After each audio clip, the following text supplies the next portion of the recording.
Afrika Mashariki, tuwezeshe kuishi kwa amani, tutimize na malengo yetu. Jumuiya yetu sote tuilinde, tuajibike, tuimarike.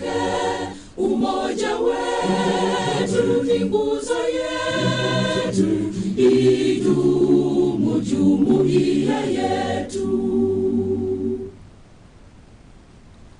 Uzalendo pia mshikamano viwe msingi wa umoja wetu, na tulinde uhuru na amani, mila zetu na desturi zetu.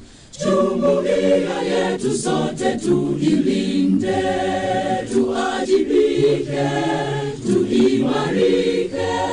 Umoja wetu ni nguzo yetu, idumu jumuiya yetu. Viwandani na hata mashambani, tufanye kazi sote kwa makini, tujitoe. Tukianza na Rift Valley, mwisho kabisa Rift Valley, town ya mwisho kabisa Rift Valley ni kule Lodwar, mahali inaitwa Lodwar. So tutaanza Lodwar, wale wanatuwatch Lodwar, wale wanatuwatch Kapenguria, wale wanatuwatch Trans Nzoia kule Kitale, wale wanatuwatch kule Eldoret na Kapsabet, pamoja na Iten, pamoja na Kapsoar, pamoja na Kabarnet, pamoja sasa tumekuja Nakuru sasa. Hiyo bado ni Rift Valley. Nakuru, tuko na Naivasha, tukitembea hukule Nyahururu. Wote hawa ambao wanatutazama, karibuni sana kwenye kikao yetu ya AGM ya mwaka wa 2024. Na tunaelekea Kakamega. Kakamega tunakaribisha wale wote wa environment ya Kakamega. Tukienda mpaka Webuye, tukienda mpaka Tarbo, tukielekea mpaka Lebusia, Bukule, Vihiga pamoja na Maragoli, yote Western tunawakaribisha. Tunakuja moja kwa moja mpaka Kisumu Dala. Kisumu Dala. Wanatutazama wakiwa Kisumu Dala. Hebu inueni mikono juu tafadhali, tuwakaribishe wale wa Kisumu Dala. Inueni mikono juu, wanawaona. Yes, they are looking at you at Kisumu and all of other places. It's a way of saying welcome. Wale wanatutazama kule Kisumu. Tukisema Kisumu ni USA, yani Ugenya, Siaya, Alego. Those areas, all those areas, they are now watching us. Let us go to Machakos, Kitui na environments yote. Tuteremke Mombasa. Mombasa ni kule coast wanatutazama. We are welcoming you, all of us, all of you who are watching us from coast, from Kwale, Diani, Mombasa City, and then Kilifi, pamoja na Lamu na Malindi. They are watching us. Let's go to Eastern. Let's welcome those who are watching us in Garissa. Garissa and Moyale, Wajir, and to the far end of Mandera. They are watching us and we are welcoming you to the forum. Unatoka Karen Ngong mpaka kule Ongata Rongai. Kule kwote Nairobi karibuni, including Mafoko, Mlolonge area, mpaka kule Kitengela wanatutazama. We are welcoming you. And Nairobi General, now Nairobi. Tupige makofi kwa wale ambao wanatuwatch Nairobi tafadhali. Yes, those who are watching us, including you who is seated in the forum now. Karibuni sana. Sidhani nimewacha mahali. Iwapo nimewacha mahali, nasema kwamba karibuni wote. Basi tuweze kwenda katika maombi ili tuweze kwenda katika program yetu. Basi tuombe. Baba yetu, katika jina la Yesu, tunasema ni asante kwa siku kubwa ambapo Mungu umetuwezesha tuweze kukutana pamoja. Asante Mungu kwa sababu umetulinda pamoja kwa muda wa mwaka mmoja tangu mwisho wa mwaka 2023. But it is because of you who has led us. Look at all the staff also have retired and they have come here, dear Lord, to representing others who have not come, and those who are watching us on YouTube, and those who are watching us in Facebook, and those who are watching us in Facebook, and those who are watching us from all over. I want to thank you, dear Lord, that as you come into our minister to us, bless us. Everyone who will get an opportunity to bless us. Everyone who will get an opportunity to say, Help him to say it well so that we understand and we grasp all that you have prepared through the program. It can be through telecast, or it can be mouth presentation. I want to pray that it shall be well. At the time of questions, those who have questions, dear Lord, they shall be able to get the answers, because I believe every question has an answer. So bless, because I believe every question has an answer. So bless us. Thank you because of the chairman. Bless us. Thank you because of the chairman. Thank you because of the vision bearer, because of the vision bearers of this program, Thank you because of the CEO PCK. Thank you because of the CEO PCK. Thank you because of everybody that is here. Bless us together, yoke us together, because this is our prayer in Jesus' name. And we all say amen. And we all say amen. Thank you very much. Asante sana. Basi tunataka kukaribisha ndugu yetu Elijah Koskei aje atoe welcoming remarks na introduction. Please welcome so that we start.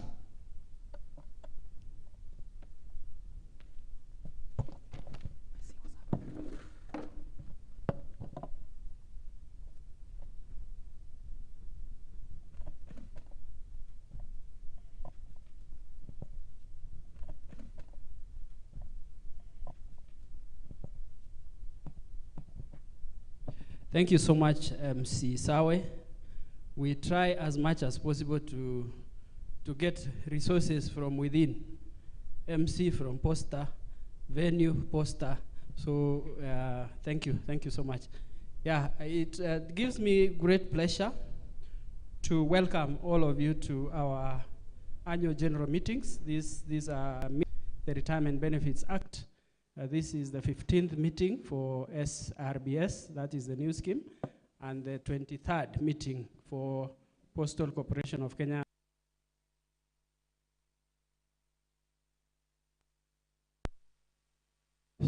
The 23rd for the Postal Corporation of Kenya Staff Pension Scheme, which is basically the old scheme.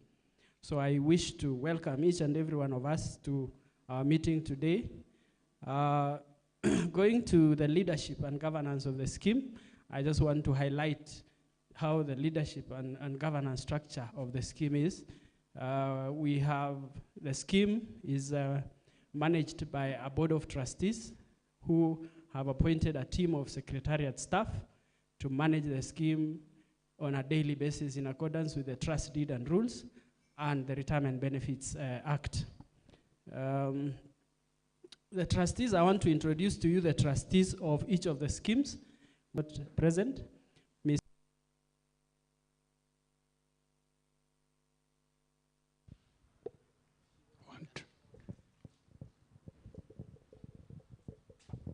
Sorry, Trustee Pauline Tue is also on her way.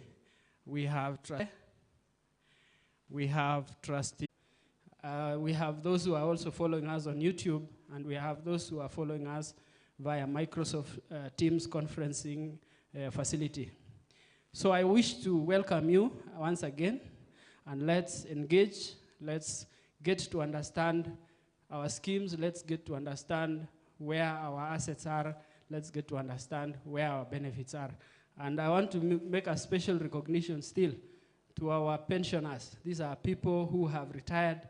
They used to be working, and now they have transitioned to retirement, and we pay them monthly pension faithfully on by the 25th. Tukipita sana tunaenda 26th, but we pay them monthly pension. So when you all retire, maybe you can see they are actually seated here, all the pensioners. So when you all retire, we welcome you to join that table. So thank you very much. Let's listen keenly, let's engage. Thank you.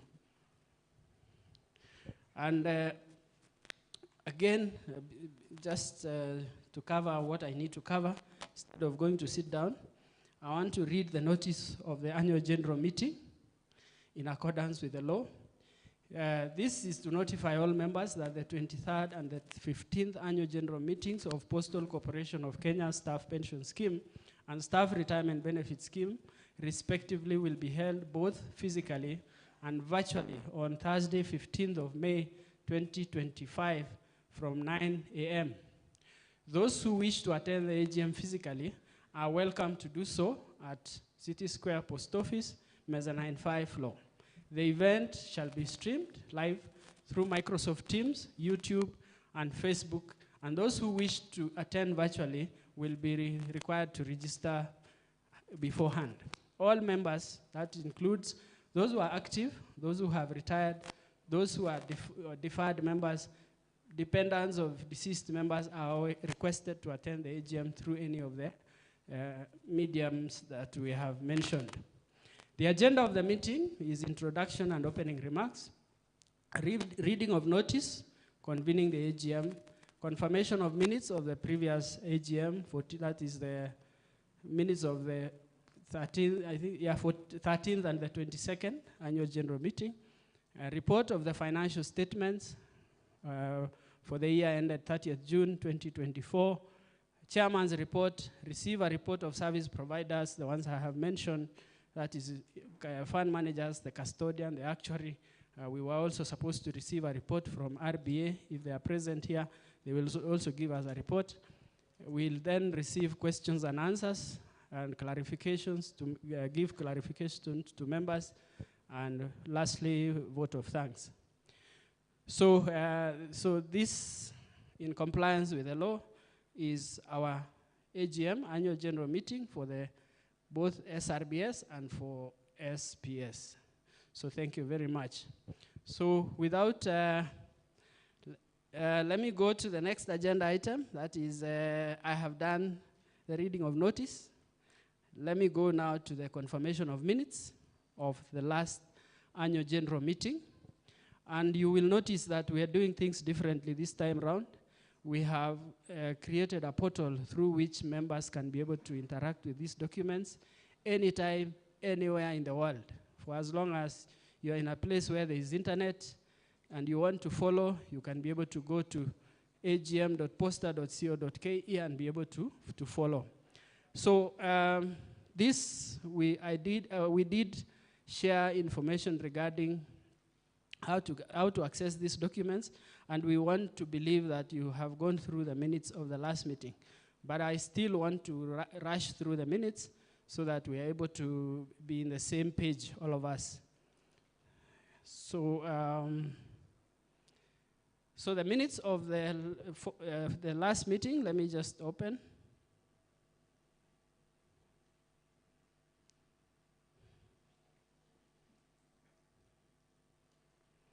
Yeah, minutes of the 14th Postal Corporation of Kenya Staff Retirement Benefit Scheme that was held on the 14th of December. I don't know why it's still delaying. I think technology sometimes can outmaneuver us.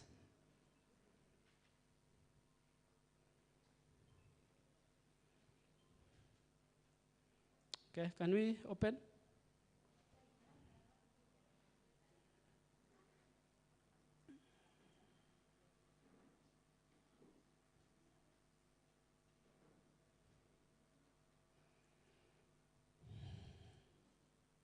Okay, I'll take you through as the ICT team works on that. This was the meeting that was held on the 14th of December 2023, in which for Postal Corporation of Kenya staff, all our service providers, including the Postmaster General, I believe maybe we can be able to access this later. So notice of the AGM, the notice of the AGM was read, and the agenda adopted. Minutes of the last meeting, that is the 13th annual general meeting, were confirmed as a true record of deliberations during the meeting, and the chairman read his report indicating that welcoming all the members to the meeting and reporting that despite the challenges, the scheme had declared an interest rate of 3.1%. The chairman informed members that the scheme continued to face challenges, and especially on the issue of non-remittance, which had accumulated to about 1.26 billion And he stated that efforts to resolve the situation were ongoing, including and not limited to legal action. Additionally, the chairman explained that the scheme was adapting to changes in the retirement benefits sector, such as implementation of the NSSF Act 2013 and the trustee remuneration policy, which was approved during that meeting. Finally, the chairman expressed his gratitude to trustees and all service providers for serving the scheme during the year. On the issue of financial statements, the financial statements for the financial year that ended 30th June 2023 were presented, which indicated that the scheme fund value had declined from 1.6 billion to remittance. We also went through the statement of changes of assets, of net assets available for benefits in accordance with the law. We also went through the cash flow statement, which was presented to us. We were given the opinion of the auditor, and who then gave an unqualified opinion, stating that the financial statements reflected a true and fair view of the scheme's financial position. However, there was an emphasis of matter. This was because of the issues of unremitted contributions and the interest accrued, which stood at almost 1.2 billion, which again was similar to the previous financial year. The auditor, in his emphasis of matter, indicated that these conditions cast a substantial doubt on the scheme's ability to meet future benefits payments to members as they fall due, unless the sponsor commits to remit all the outstanding contributions. The service providers also presented their reports, which included the custodian, that is KCB, is the custodian of the new scheme, highlighting their role as a custodian, which includes keeping the financial assets of the scheme and safekeeping of other assets. Custodian also provides reports to account for the customer's investment portfolio. Custodian also implements investment instructions issued by trustees. They indicated what they are holding and that all those assets were safe. The fund managers also give their report. They give a report on how they have invested the funds during the year, and they indicated that the assets had been invested in accordance with the Retirement Benefits Act and the trust deed of the scheme. We also received a report of presentation from RBA. RBA is the regulator. They did their presentation to confirm that the scheme indeed, even though it was facing difficulties, was compliant in all aspects to do with the regulatory requirements. The sponsor also made their presentation, and the highlight of the sponsor was they were going to address the issues of unremitted contributions, and that they were at an advanced stage to get transfer of certain properties to the scheme in lieu of the unremitted contributions. During the meeting, the PMG indicated and he highlighted that PCK had ceased further deductions from 2020 as directed by the regulator, but there were ongoing engagements regarding that. Trustee remuneration policy, you remember we presented this. The law requires that each and every 3 years we present the trustee remuneration policy for approval by members, and members during the meeting unanimously approved the trustee remuneration policy. I don't want to go through Q&A session, but I'll go through that in matters arising, at least be able to give responses to some of the questions. And lastly, we had attendance of members. About 232 of you managed to attend the meeting during the last AGM. Going on to, before I go to the other scheme, I think we need to confirm these minutes, the minutes of the SRBS, the 14th SRBS AGM. We want to confirm the minutes of that meeting. If you are here, I want a proposer and a seconder, and I hope we can have someone also online who can be able to confirm that indeed these are the deliberations we had during the last meeting.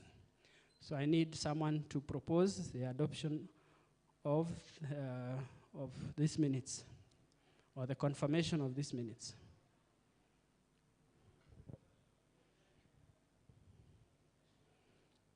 Yes? Who is that raising their hand? I can't see.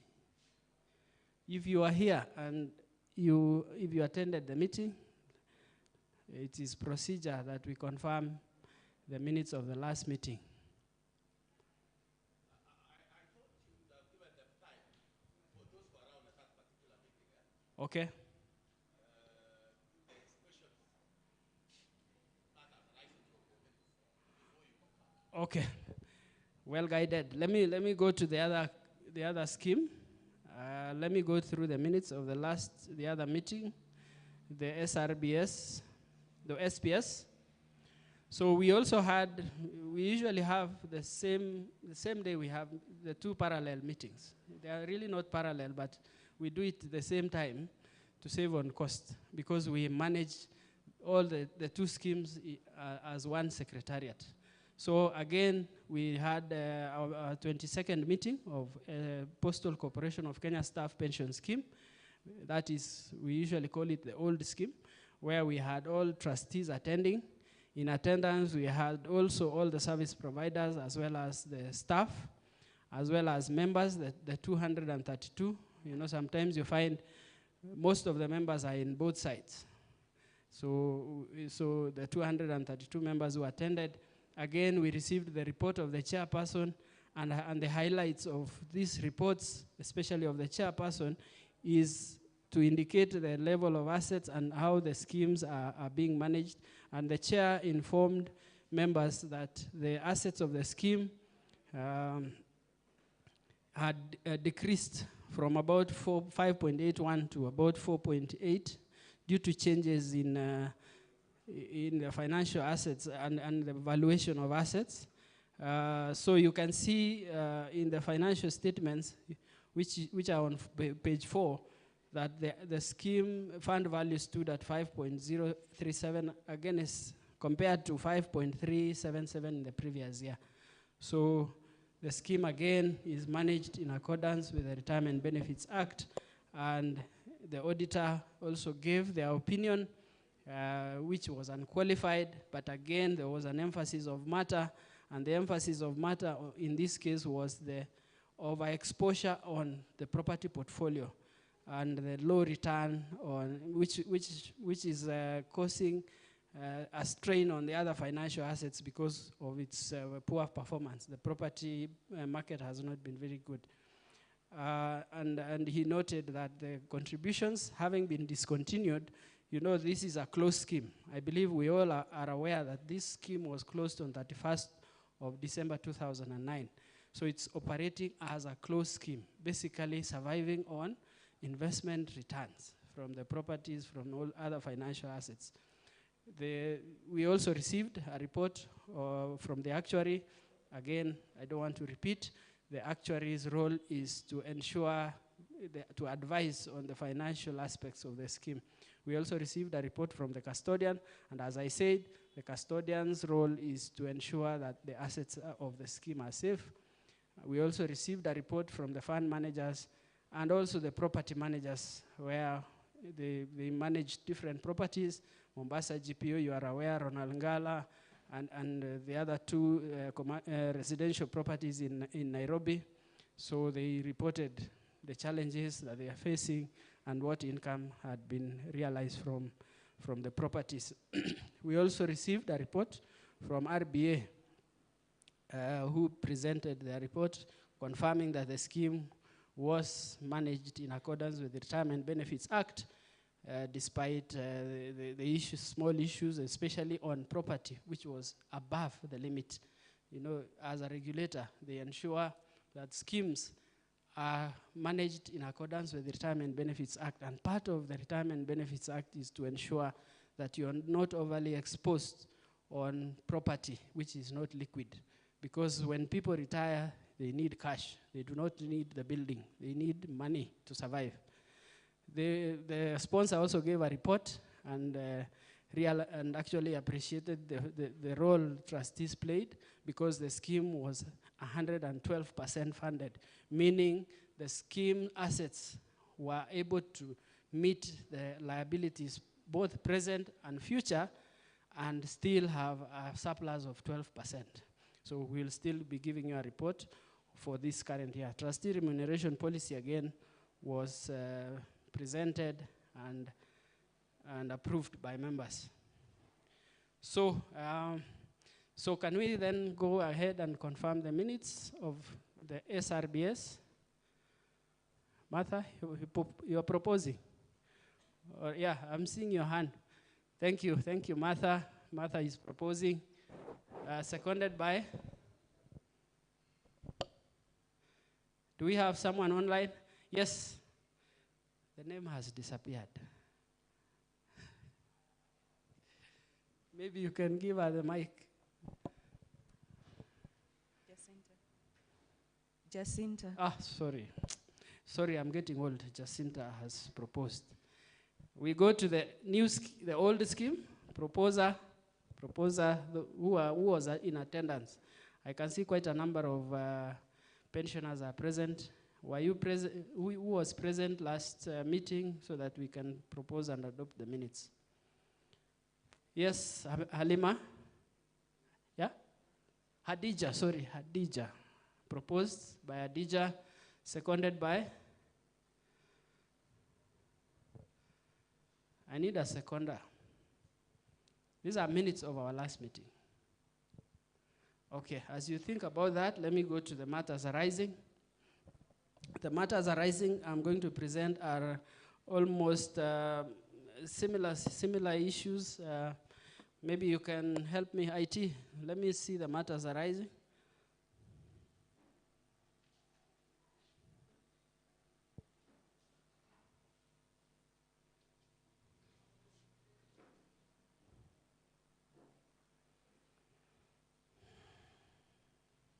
Yeah, I'll take you through the matters arising in form of,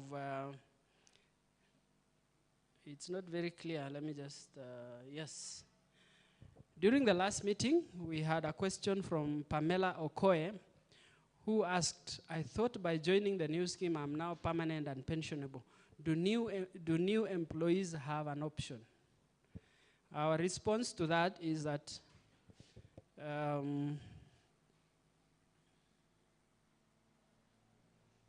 yeah, the new scheme provides an option for payment of pension, but it doesn't come from the scheme. The pension is purchased from an insurance company, either as an annuity or income drawdown. So there is that option, but the only difference is that is transferred to an insurance, who then are able to pay you a monthly pension, which is called annuity in the insurance space, or income drawdown, which basically means you put your money there and you're able to draw your money slowly, subject to a minimum of 10 years. And after 10 years, you will be able to see what is left, and you can be able to make another arrangement. Now, number 2 question is, we have been told that benefits due to members in the old scheme were miscalculated. Kindly elaborate. The scheme rules define how benefits are computed in the old scheme and takes into account the length of service of an employee, the final pensionable salary, the gender of the employee, and the salary. Yeah, I think I've talked about salary. Those are the parameters that are considered when calculating benefits in the old scheme. So you apply a formula and you're able to compute the benefits. Now, this formula is not created, say, by trustees, but it is a formula that was adopted by the sponsor and given to trustees to implement. So once that is done, the trustees then calculate benefits in accordance with the law, and that is also provided for in the trust deed and rules of the scheme. Mr. Daniel Kasuli asked a question: what has hindered the scheme from disposing of the properties in order to comply with RBA regulations? I think I mentioned earlier that the scheme is not compliant. And the question by Daniel is, why haven't you taken action as a scheme? The scheme, cognizant of this fact, of the fact that this property portfolio is above the limit, has been making efforts to dispose some of these properties. But again, we face challenges sometimes from members or tenants who take us to court when we want to dispose. But there is also a procedure nowadays in government, because schemes have been placed under the public procurement, and therefore we require, especially public sector pension schemes, require the authority of the National Treasury to dispose the property. I'm happy to inform members that that approval has been received for 2 of the properties and are already in the market, and hopefully very soon we'll be able to dispose and reinvest the proceeds in other financial assets that give higher returns. RBA had previously issued orders to cease deductions from members since they were not being remitted. We noticed that the sponsor started deductions again. This was the question raised by Daniel Steele. And why did RBA entertain the request for this resumption? The role of the Retirement Benefits Authority is basically to protect the interests of both members and the sponsor as well, because they are in charge of the entire retirement benefits sector. So they have a role to play in terms of protecting the interests of members and the sponsor. And in this case, this order was issued because the sponsor had failed to remit what has been deducted. So rather than sit and wait and see and wait for the scheme to collapse, they gave them that order that the sponsor must be able to cease deductions and be able to clear, first of all, the arrears before continuing. But PCK, through the board, the PCK actually applied, and we had a series of meetings with RBA where we agreed that we needed to resume the contributions. And as a way of showing goodwill, PCK then resumed deductions. Next question is, trustee remuneration policies should consider the scheme performance. What has been approved will kill the scheme. You remember we presented the trustee remuneration policy. The Retirement Benefits Authority has issued guidelines on remuneration of trustees. For trustees who are remunerated, there is a limit depending on the fund value. Our fund value for the old scheme, for example, is about 5 billion. And the bracket, the maximum allowances paid to trustees is 25,000. Anything below $1 billion, the allowances paid to trustees are less than, actually 15,000. So this then was approved in accordance with the funding level of the scheme and as guided by the Retirement Benefits Authority through the trustee remuneration policy that is currently in place.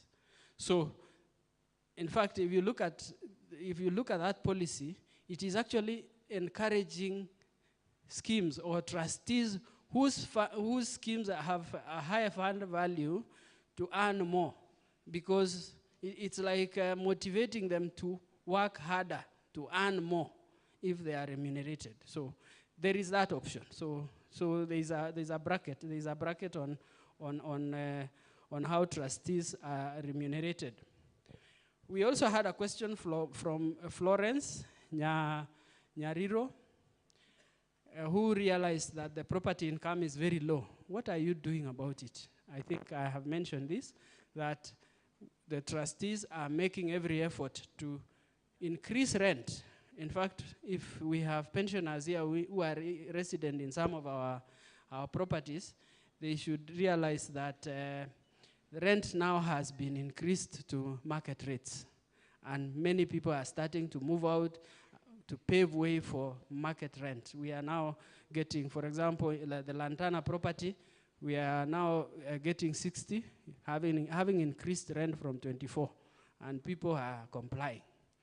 So in as much as the property income is very low, we are making every effort to ensure that the market rents are paid by the tenants who stay there, or they move out.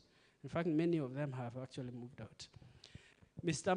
Matthew Mbani asked a question, are the auditors qualified and independent? Yes, auditors who audit schemes are licensed or are registered under the Institute of Certified Public Accountants. And if you go to the website of RBA, even when you're evaluating auditors, there's a list of auditors who are licensed. So that we don't have to worry about that. On page 12, that is Matthew Mbani also asked the emphasis of matter, that why were these accounts not qualified? There was no reason for the auditor to qualify the accounts because they received levels of assurance that that money was going to be remitted.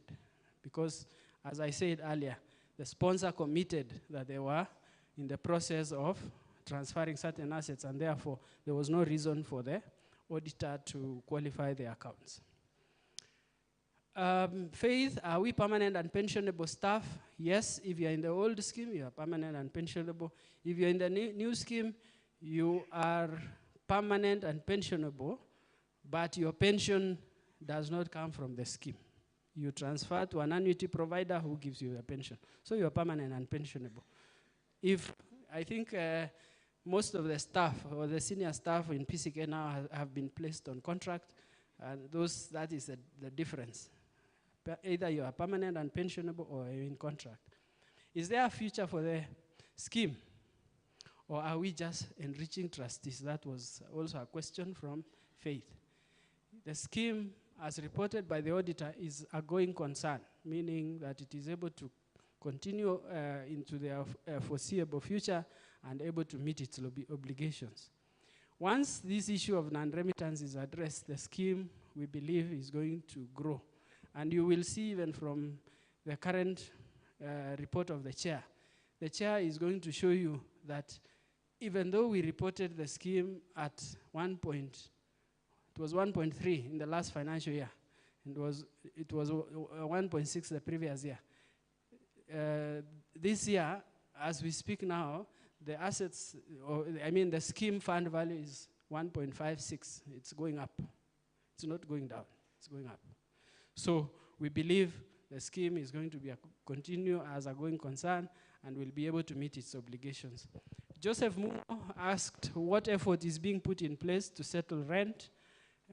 Yes, I think he was referring to the rent owed to the scheme, which is reflected in the accounts by Postal Corporation of Kenya, who is the sponsor of this scheme, owing rent in excess of 60 million in Ronalngala and excess of 100+ million shillings in Mombasa. So what efforts are being done? Trustees agreed with PCK to come up with a payment plan. Otherwise, very soon you will see auctioneers on your doors. However, we recognize the challenges that are being faced by PCK, and that's why trustees said that PCK needs to come up with a payment plan on how to clear the rent arrears. But also, what else have trustees done? We have asked PCK to surrender spaces that they do not need. Like in Mombasa GPO, we've asked them to surrender space so that we let out to different tenants. We asked them to surrender the banking hall to Huduma, who are paying rent directly to us. So PCK is a subtenant of Huduma, I believe. And also Ronalngala, you have seen those who are working there, that PCK has surrendered certain spaces, and we are letting that out. That way we will be able to manage the rent arrears owed to the scheme by PCK. Yeah, so I think that is my report. I will then hand over to the MC to invite the chair of SPS to give her report. Thank you very much, Koske. Just before you go, get prepared to go. weka mikono yetu pamoja, aende keti chini kama tunampatie mikono ya baraka kwa sababu ya kazi mzuri. He has done it articulately from the time he welcomed the remarks, reading of the notes, confirmation of minutes, and now matters arising. Makofi kwa Elijah Koskei. Makofi. Endelea. Mpaka aketi chini tafadhali, tuendelee na makofi yetu. Thank you very much, my brother. Thank you very much for the wonderful work that you're doing and bringing us all this. So moja kwa moja mpaka kwa chairman. Tunataka kusikia chairman ana nini ya kutuambia, ambaye anasimamia SPS. Karibu sana chairman Sulaika Mohammed. Karibu sana.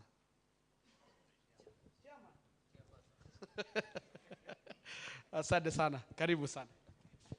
Good morning. Sasa sijui nitakuwa chairwoman, I'm a chairperson or chairman, but I think all is okay. And it's the name which matters, isn't it? I think he forgot me because I retired. My name is Zuleka Muhammad. I'm the chairperson of the old scheme as we know it, that is the staff pension scheme. Okay.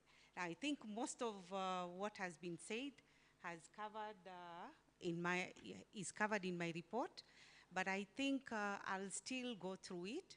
And somebody just whispered that we are time bad, so finish as soon as you can. Okay. So I take great pleasure in welcoming all members, both physically and those who are online in the social media, and the stakeholders who are here with us, to our 23rd AGM. I'm honored to present the pension scheme report for the year ended 30th June 2024.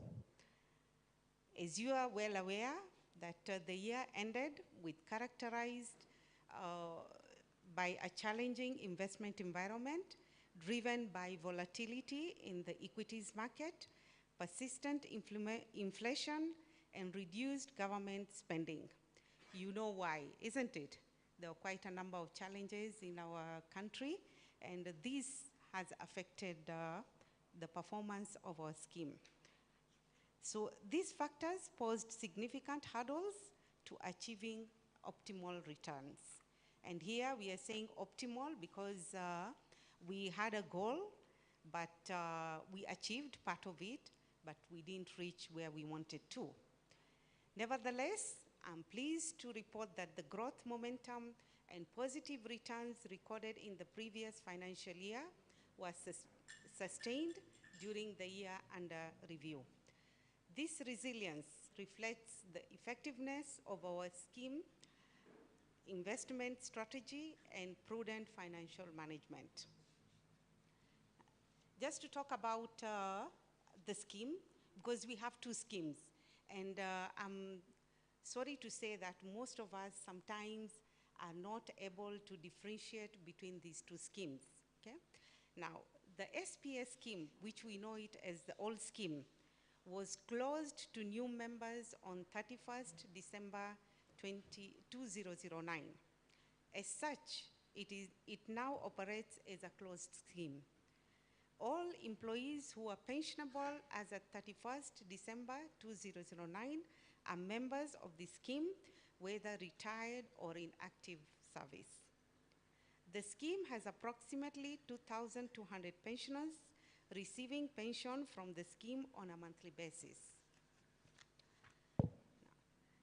The main objective of the scheme is to provide cash and pension benefits to members upon retirement or financial relief to families of members in their unfortunate demise.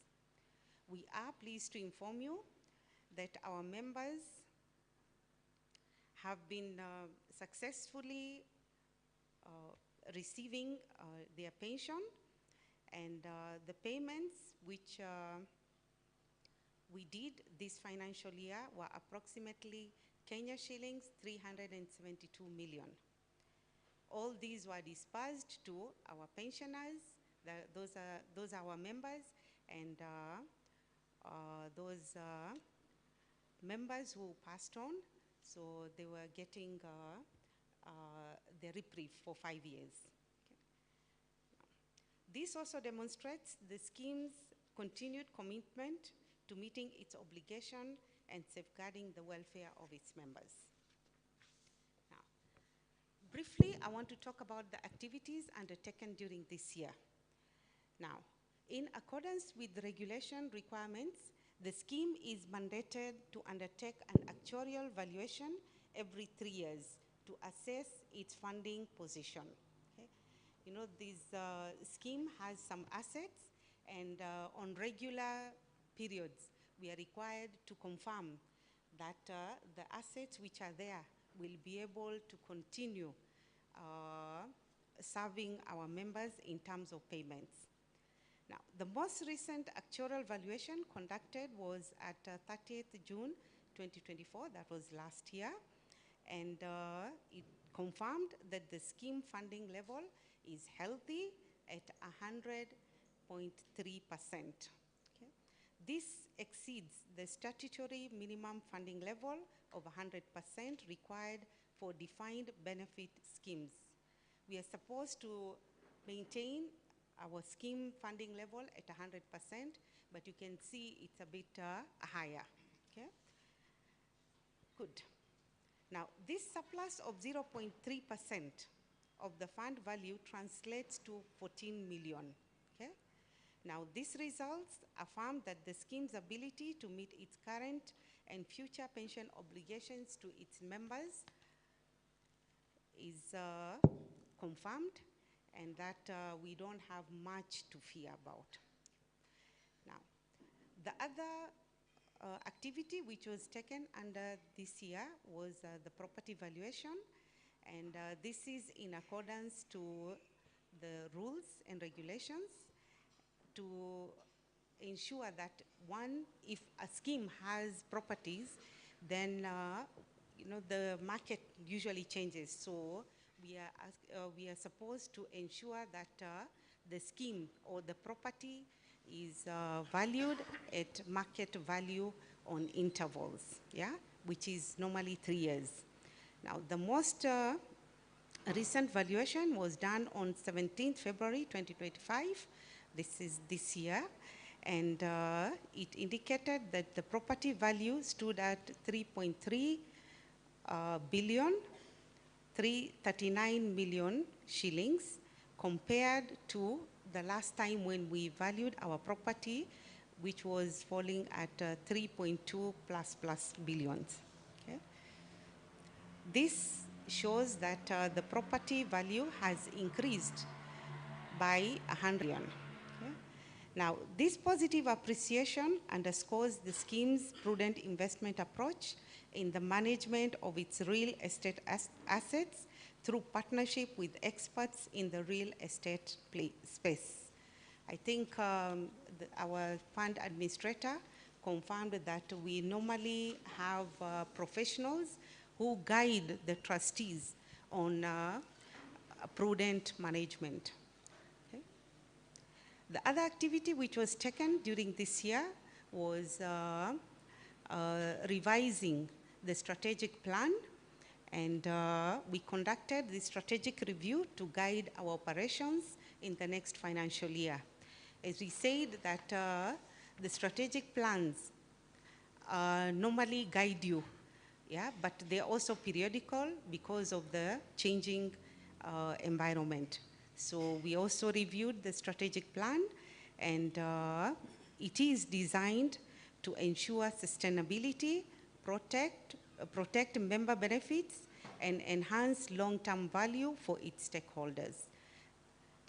The overreaching objective is actually to grow the scheme's value to Kenya shillings 6 billion by the end of the strategic plan, which runs for the next 5 years. Now, to the following strategies.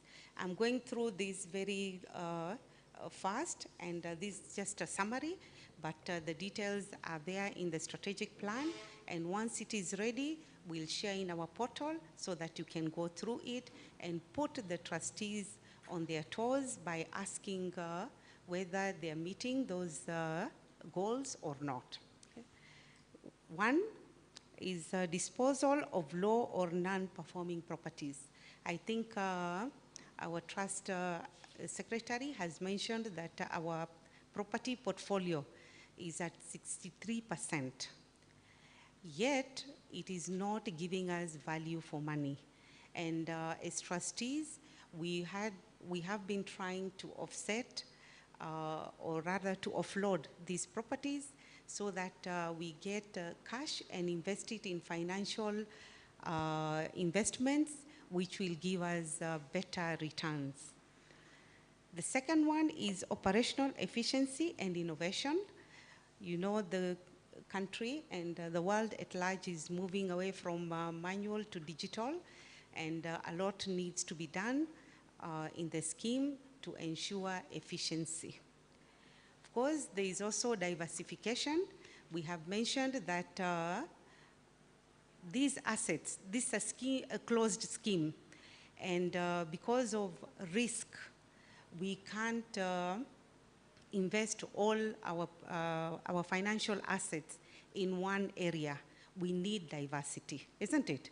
So that is our plan, so that if one area goes down, another one can equalize that balance, okay? Good. Now, Elijah talked about disposal of properties. As I said, properties are at 63%. You will see it in the graph later on. And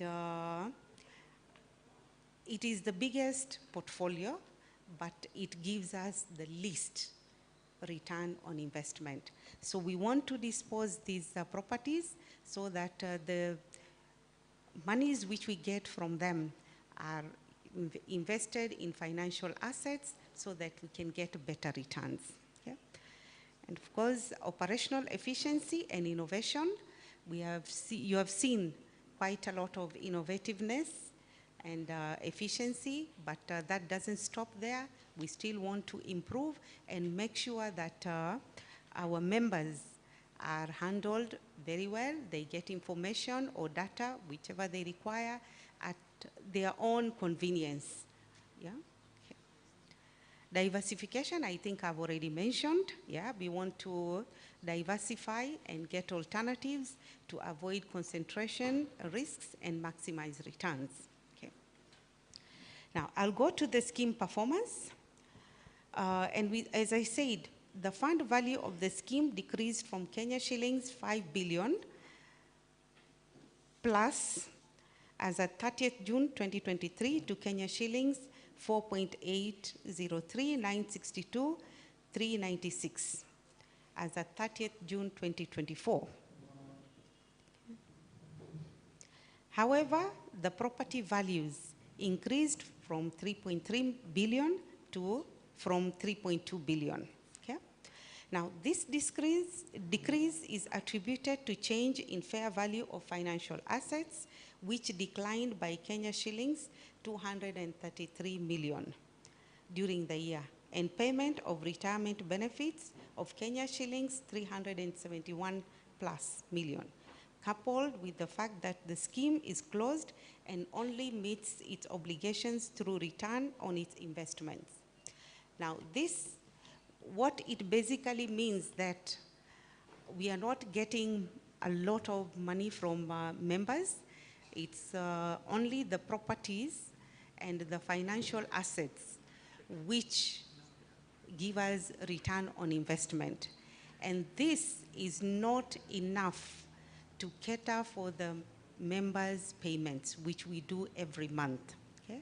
So in essence, we are eating the chicken when we are supposed to eat the eggs, isn't it? Yeah?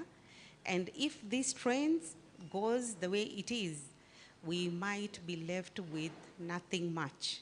That is why we want to offset the properties so that we can now invest it in financial assets to maximize our return on investment.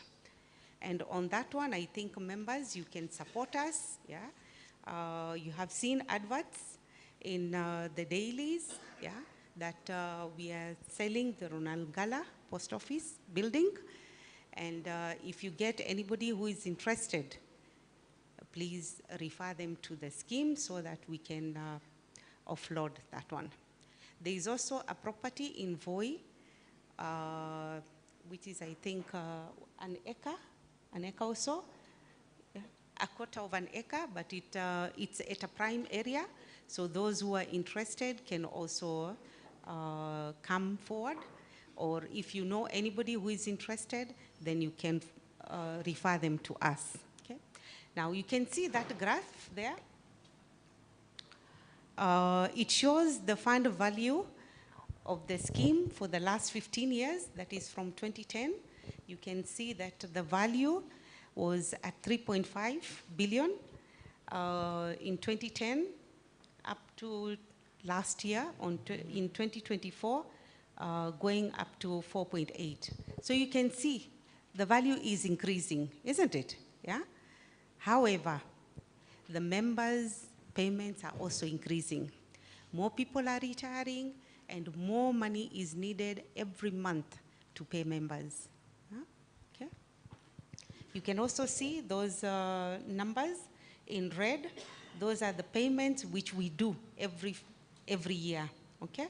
So you can see in 2018 we disbursed 350 million, and in 2024 we disbursed 371 plus million.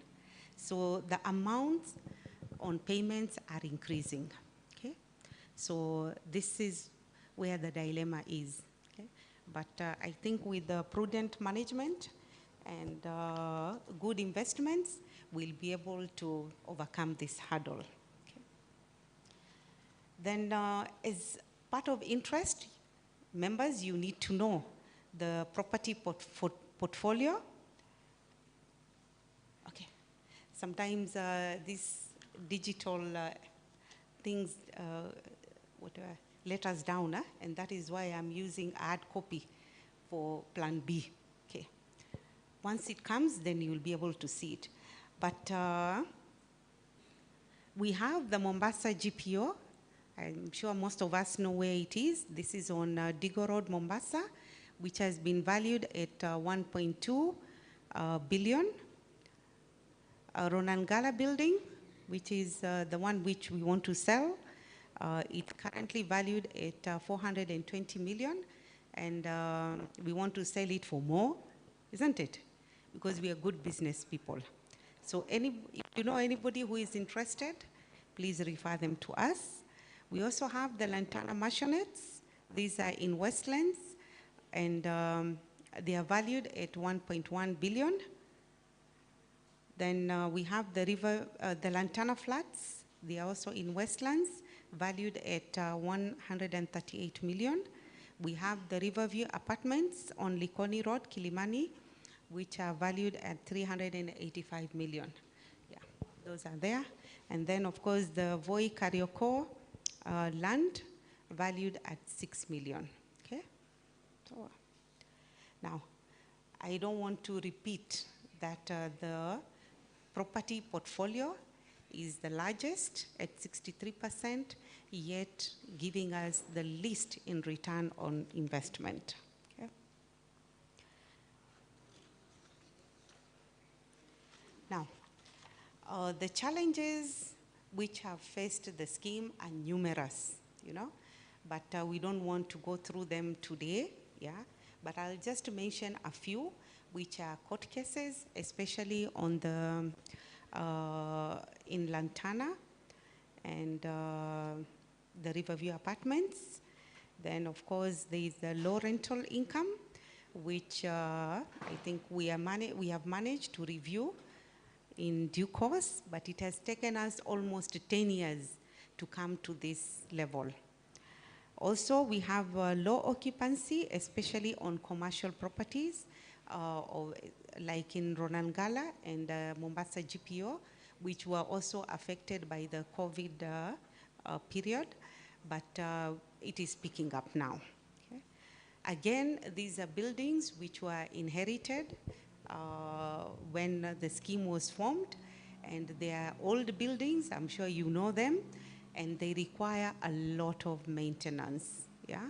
So that is one of the reasons why we want to offload them, so that we save, because we get something in rental, but part of it goes to now repairing and renovations. So it really doesn't make sense on our returns on investment. Okay? So on our way forward, as I told you, in our strategic plan, we are saying we want to dispose these properties and invest the proceeds on high-yielding financial assets. Again, we want to improve our processes through acquisition of relevant ICT systems so that we make the scheme efficient and effective. Again, we also want to optimize our rental income, which we are going through to do through rent reviews. And of course, these rent reviews come with their own costs, isn't it? We need to spend so that we can get more, okay?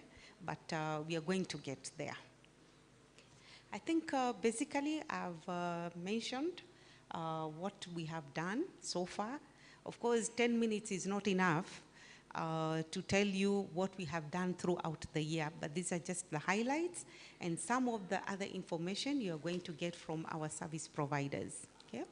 So I want to take this time to close my report, and before I do that, I would like to take the opportunity to express my sincere appreciation to the trustees who were introduced earlier on, who served alongside myself during the year for their unwavering support, dedication, and commitment to the scheme's success. A special thanks goes to the Secretariat staff, the sponsor, members, and all service providers. Of course, I can't mention all of you, yeah, but there are quite a number of people who have assisted us and supported us in reaching where we have. Okay? So I want to thank all of you, especially members and those retired members whom I'm seeing quite a number this time. And it's good that members are showing interest in learning what is happening to their investment. And please inform your other colleagues that when it comes to your money, you need to know what is being done to it. So it is important that you read the information which we are sending on all the portals, and even these AGMs when it comes the time. So thank you very much and welcome. I hope you'll have the patience to be with us until the end, so that you can ask those questions which I know are burning, isn't it? So thank you again. Just before she sits, please let us put our hands together for a hand of applause for her as she sits out for the wonderful work. We have seen 100.3%. Congratulations, we are happy. Our money is being taken care of. Thank you very much. She's done a good job, plus the team. She's just a chair, but he has a team to work with in the old scheme. Thank you very much, Suleka. Just before we call the new scheme chair, we will want to invite Mr. Koske to recognize the presence of very important guests who have joined us as we were going on. Please welcome, karibu sana, uweze kutufanyia kazi hilo, alafu tuweze kukaribisha Fred. Asante sana, Bwana MC. While I was recognizing the members, I inadvertently forgot to recognize the presence of the Secretary General of Communication Workers Union. Karibu sana, and a representative from Teleposta. You know Teleposta is our sister scheme. So we do a lot of benchmarking together. So asante sana na karibuni, feel at home. Na akipata nafasi baadaye wa Teleposta aseme kitu. Asante.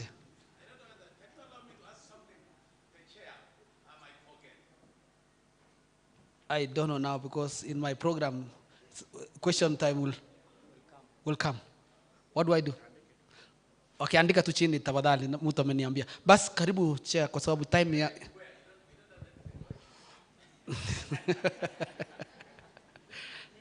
Can we get somebody give him something to write? Thank you, Federation Chair. Thank you. Karibu sana Fred Siengo ili uweze kutuchukua nafasi hiyo. Karibu sana. Hand of applause as he comes, please. Asante.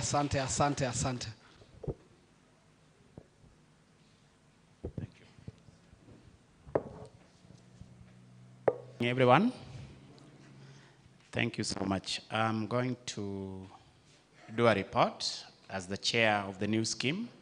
My name is Frederick Siengo. Thank you. Now, it is with great pleasure that I welcome all members and stakeholders to our 15th AGM. I'm delighted to present the pension scheme report for the year that ends 30th June 2024. The scheme during the year continued to face challenges, as we all know. This is due to non-remittances of contribution, of course, from the sponsor, which as at now exceeds 1.3 billion. The scheme, despite the challenges, has continued to register growth, with assets now at more than 1.5 billion. That is this year compared to 1.3 as at last year.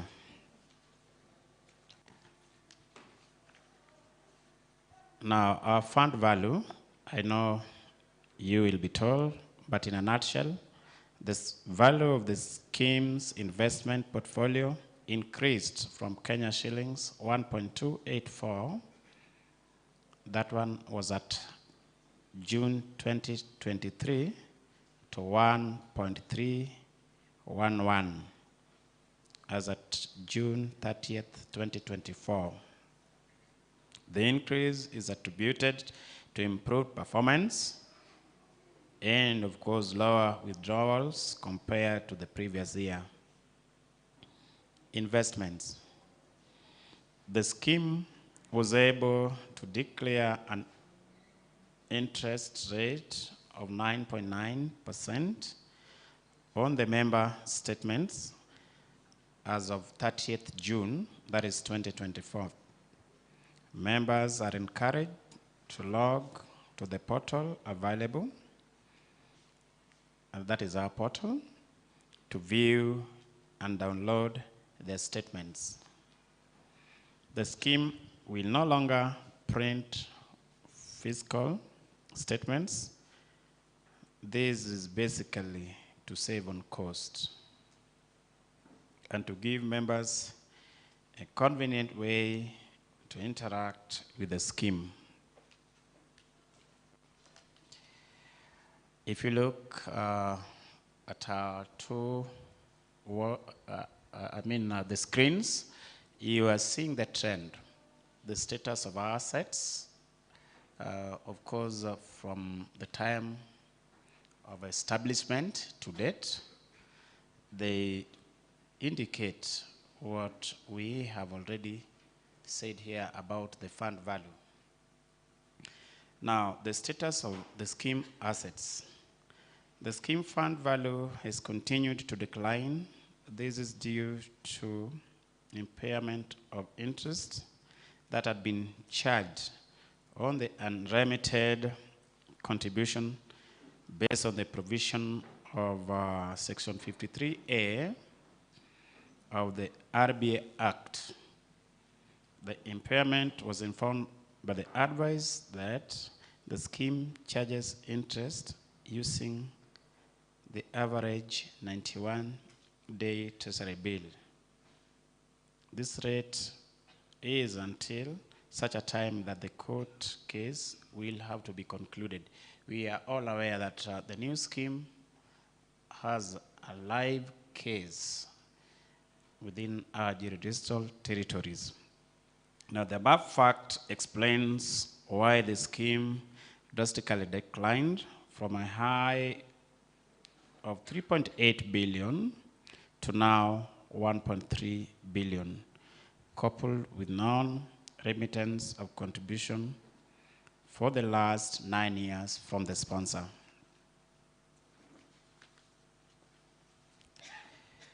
We have a pie chart, as you can see, and it basically explains the investment portfolio as distributed since inception to date.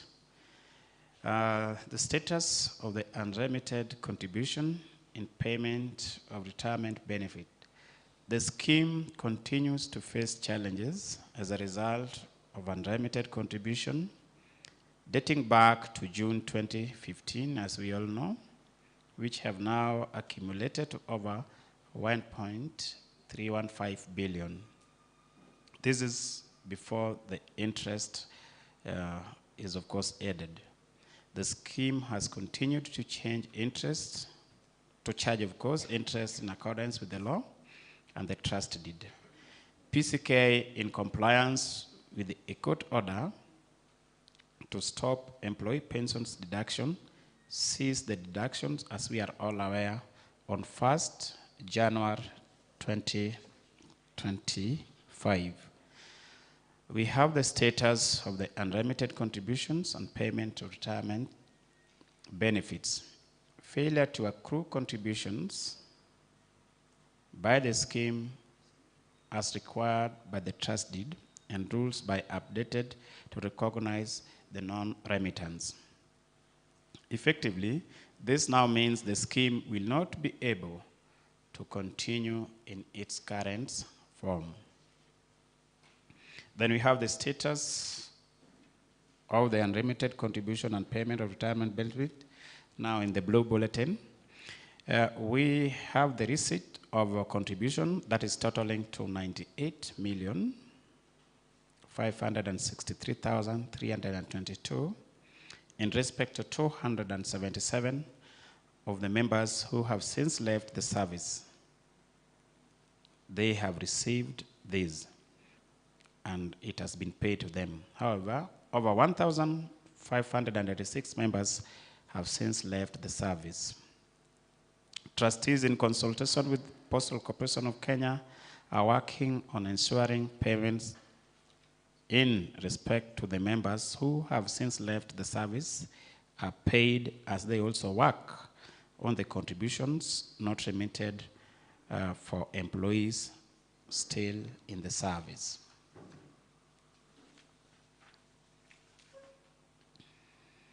Challenges. We have about 4, as you can see on our screens. We have cessation of contributions.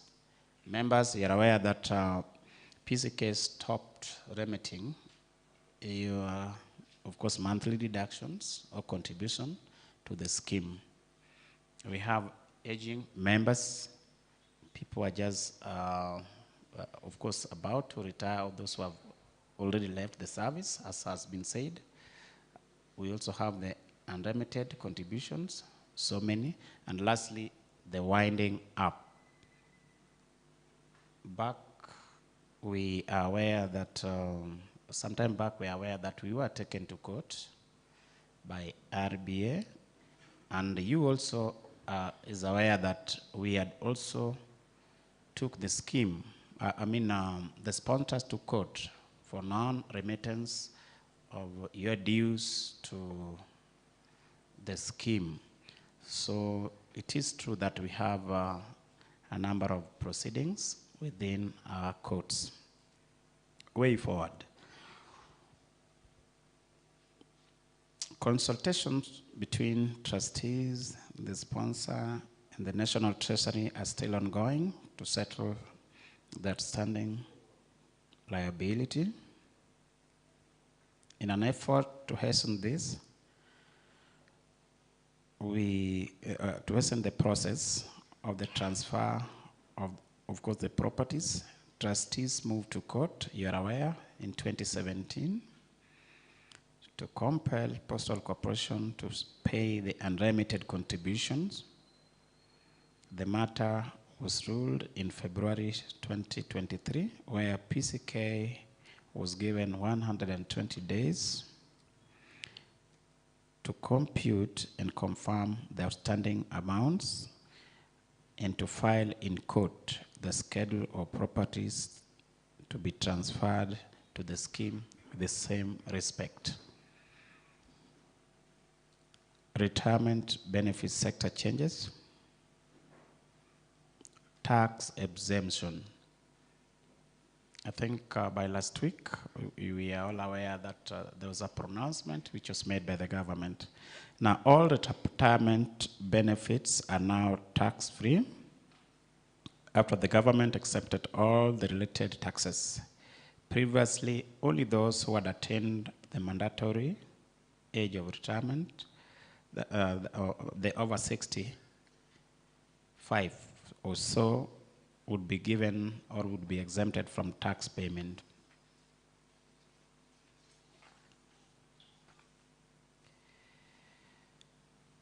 Retirement benefits sector changes. Two, we have the NSSF Act, apart from the tax exempt that we have seen in one. Now, the NSSF Act of 2013 remains in force, and contributions enhanced to 6% of the gross earnings from members, subject to the lower earning limit of 36,000 and upper earning limit of 72,000. The scheme has already amended the trust deed to provide for contracting out of Tier 2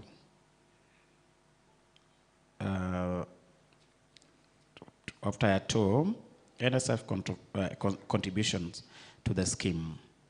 The application for contracting out has already been submitted to RBA for consideration. Still on retirement benefit sector changes, number 3, we have access to retirement benefits. The law has already been amended to allow members who leave service to access a maximum of 50% of their accumulated balance in the scheme. In conclusion, the scheme, despite the challenges of the unremitted contribution, has been able to meet its obligations during the year, and we expect the momentum to continue in the coming year. I would like to appreciate, of course, our trustees who served with me during the year for their support and dedication. Finally, I wish to appreciate the sponsor, staff, management, and our scheme secretariat staff headed by Mr. Elijah. We have our service providers, custodians, all of them, and even our auditors, plus the scheme lawyers for their support during the year.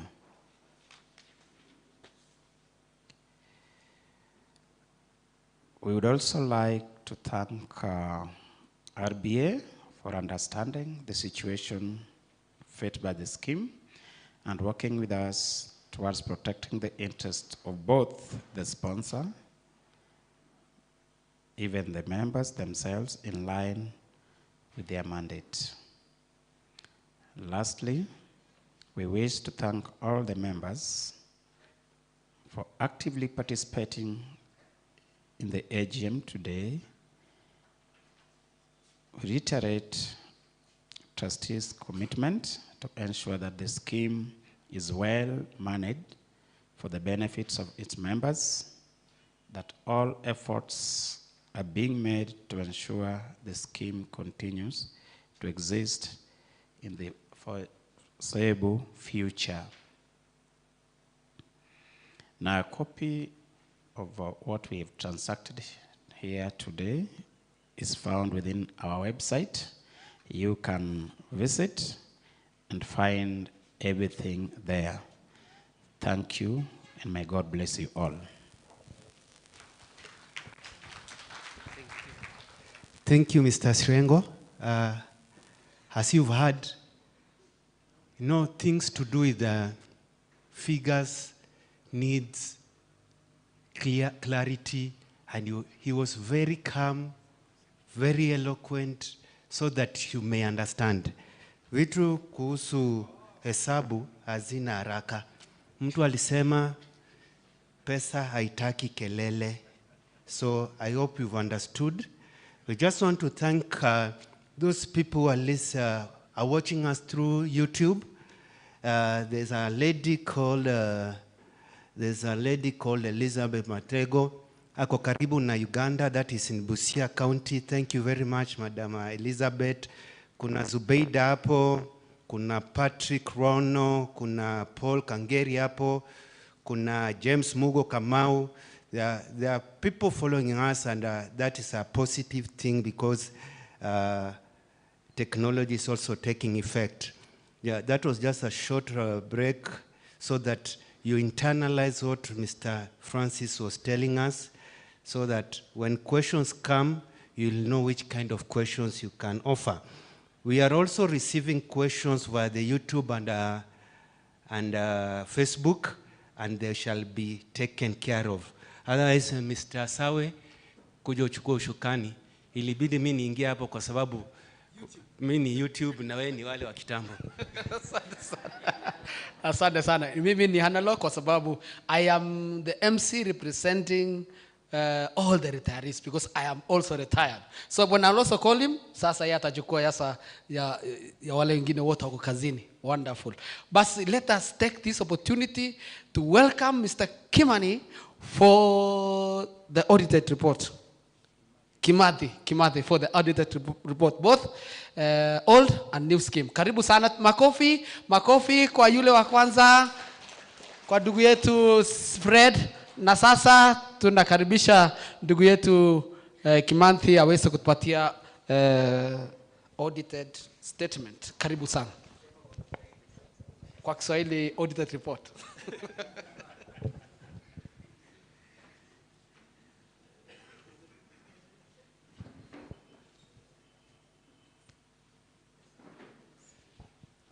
The chairman of both the board of trustees of both schemes, trustees, members, and guests, good morning.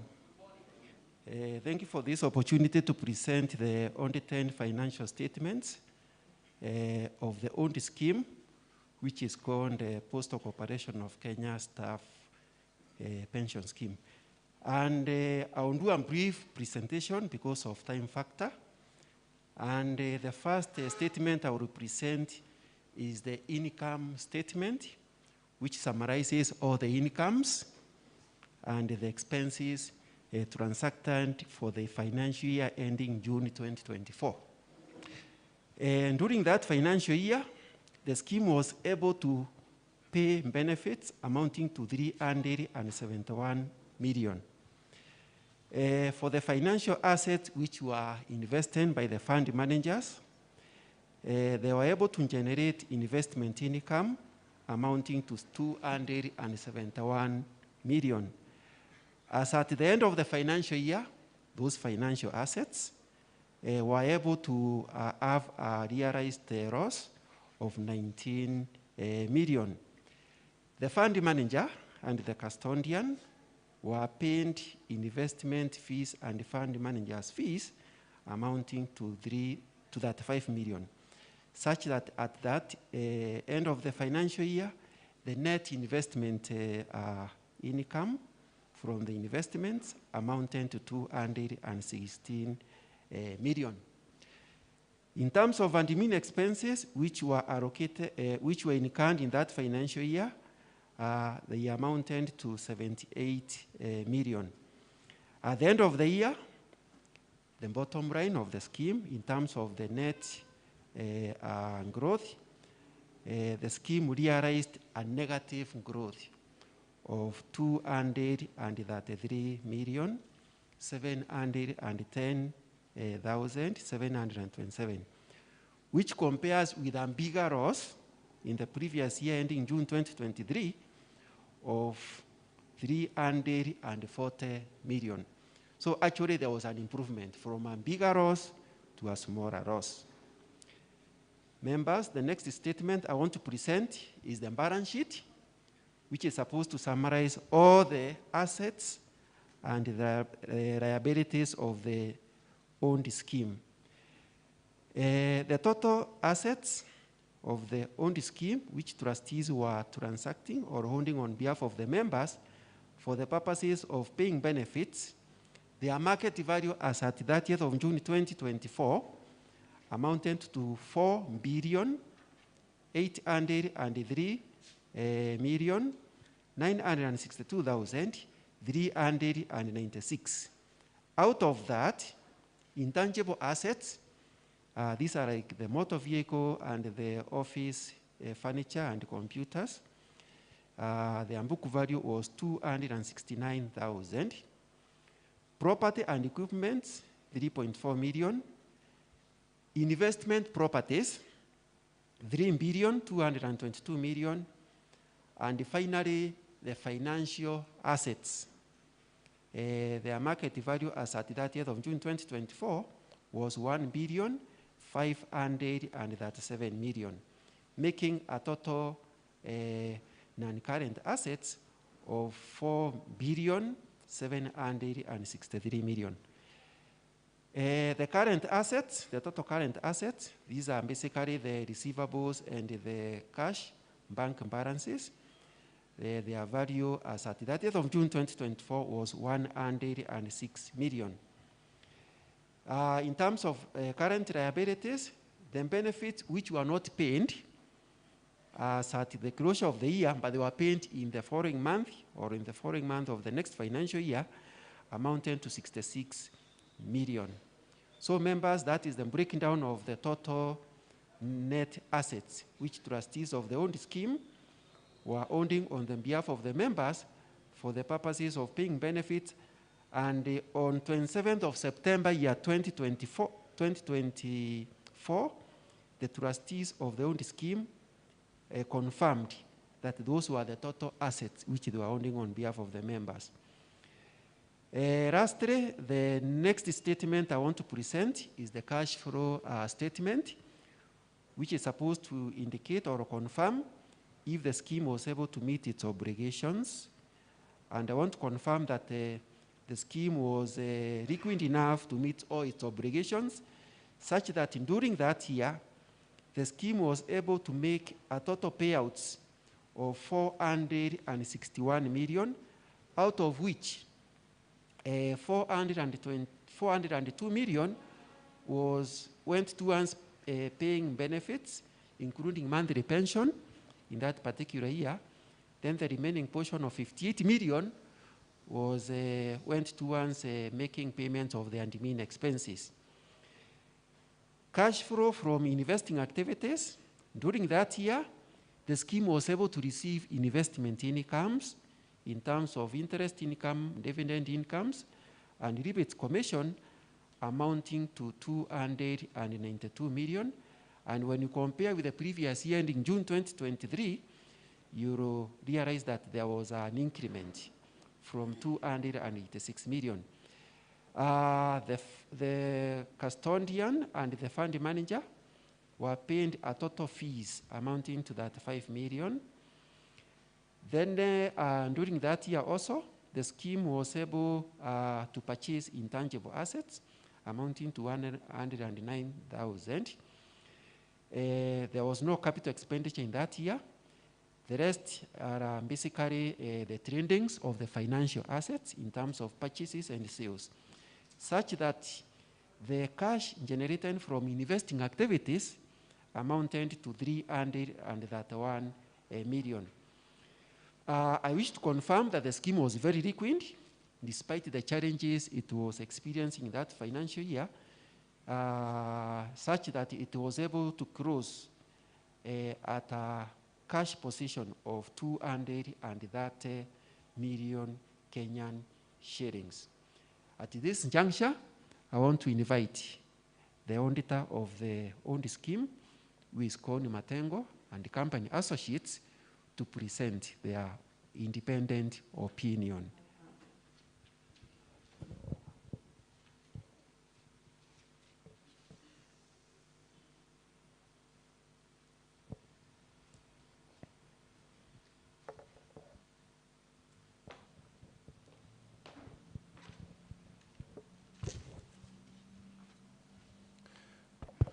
Good morning, Chair, for the two scheme, for giving us the opportunity to stand in front of you here as the auditors, and for the members of the two scheme.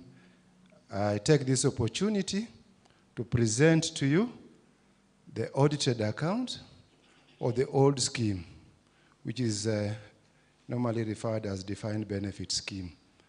I'll be very brief because my work basically is to give an audit opinion. And my audit opinion, but before I express my audit opinion, there are issues that both the chair of the scheme had alluded to and the finance manager has also alluded to. It's important to note that the growth in terms of the decline, I think the chair alluded to it, went down from 5 billion to 4.8, which is 5% negative. That went down, so it's for the good of the members to appreciate that. Why did that go down? There was no related income during the period. All what was used was paid, all what was earned was paid out. Then the other thing is just to appreciate the decline which they have talked about in the payment. Previously, there was a payment of 419 million, which went down to 371. There's an issue that the chair had alluded to when she talked about that the investment that you are holding in form of properties is more than what is required by the RBA. So it's important to know what is it that is required by RBA. RBA requires you to hold investment in property should not exceed 30%. But what are you holding? What you are holding is 63%. So it's just good to appreciate that bit. So based on those few remarks, I would just want to say that our work as auditors is not to undertake the preparation of accounts. Our work as auditors is to express an audit opinion. The preparation of accounts is a role bestowed to the trustees, and that is why there's a statement called the Statement of Trustees' Responsibility, which they have signed, and that they are responsible for that. So, in brief, I'll just read my opinion. I had from the previous, since I was not there last year, I just saw matters arising where there were comments raised, why couldn't we not qualify the accounts? Qualification, a matter of emphasis is so important in the sense that it lays ground to an issue in the audit opinion which the management needs to undertake a lot of improvement on. But when it talks of qualification, there was a non-compliance. Qualification, for those of you who are accountants here, wale ambao wanasoma mahesabu, qualification in non-compliance with some major issue. So in brief, I want just to be brief, because sometimes we like talking a lot as auditors, and I don't want to talk a lot today. What we are saying is that we have audited the accounts, and we obtained all the relevant information that is necessary for this audit, and we have given our opinion. And based on our opinion, there are a few areas which we are calling emphasis of matters. In brackets, some people call the matters of emphasis, MOE. We have said that note 13 of the financial statement with respect to allocation of investment, the scheme investment, that's what I've said earlier, the investment exceeds what RBA. Then there is the issue of the investment property as a low return rate of 3% compared to other investment categories. We have analyzed the investment, and we are saying that the investment return of 3%, ideally, what we say in the rule of thumb is what is in the practice. Sometimes the practice would demand that rental income should be about between 10 to 15%. And that's why when you invest in any property, you are expected to have scooped your investment return within 15 years. So those are some of the issues we are raising, dear brothers, which has been captured in matters of emphasis. So based on those issues we have raised on matters of emphasis, I would conclude by saying that the accounts shows a true and fair view of the financial statement for the old scheme as at June 2024. One issue which I know sometimes members could raise When you look at the accounts, we have said the investment was the investment in properties was 3 billion,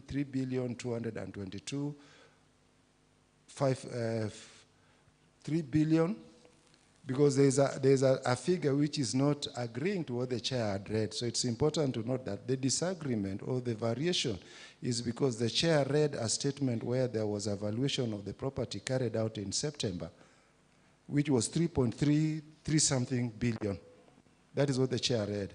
But what is in the accounts is 3.22354, which means by the time we are doing the accounts, the valuation had not been concluded. Chair, based on that, and members, I rest my case and saying that the accounts gives a true and fair view. Thank you so much.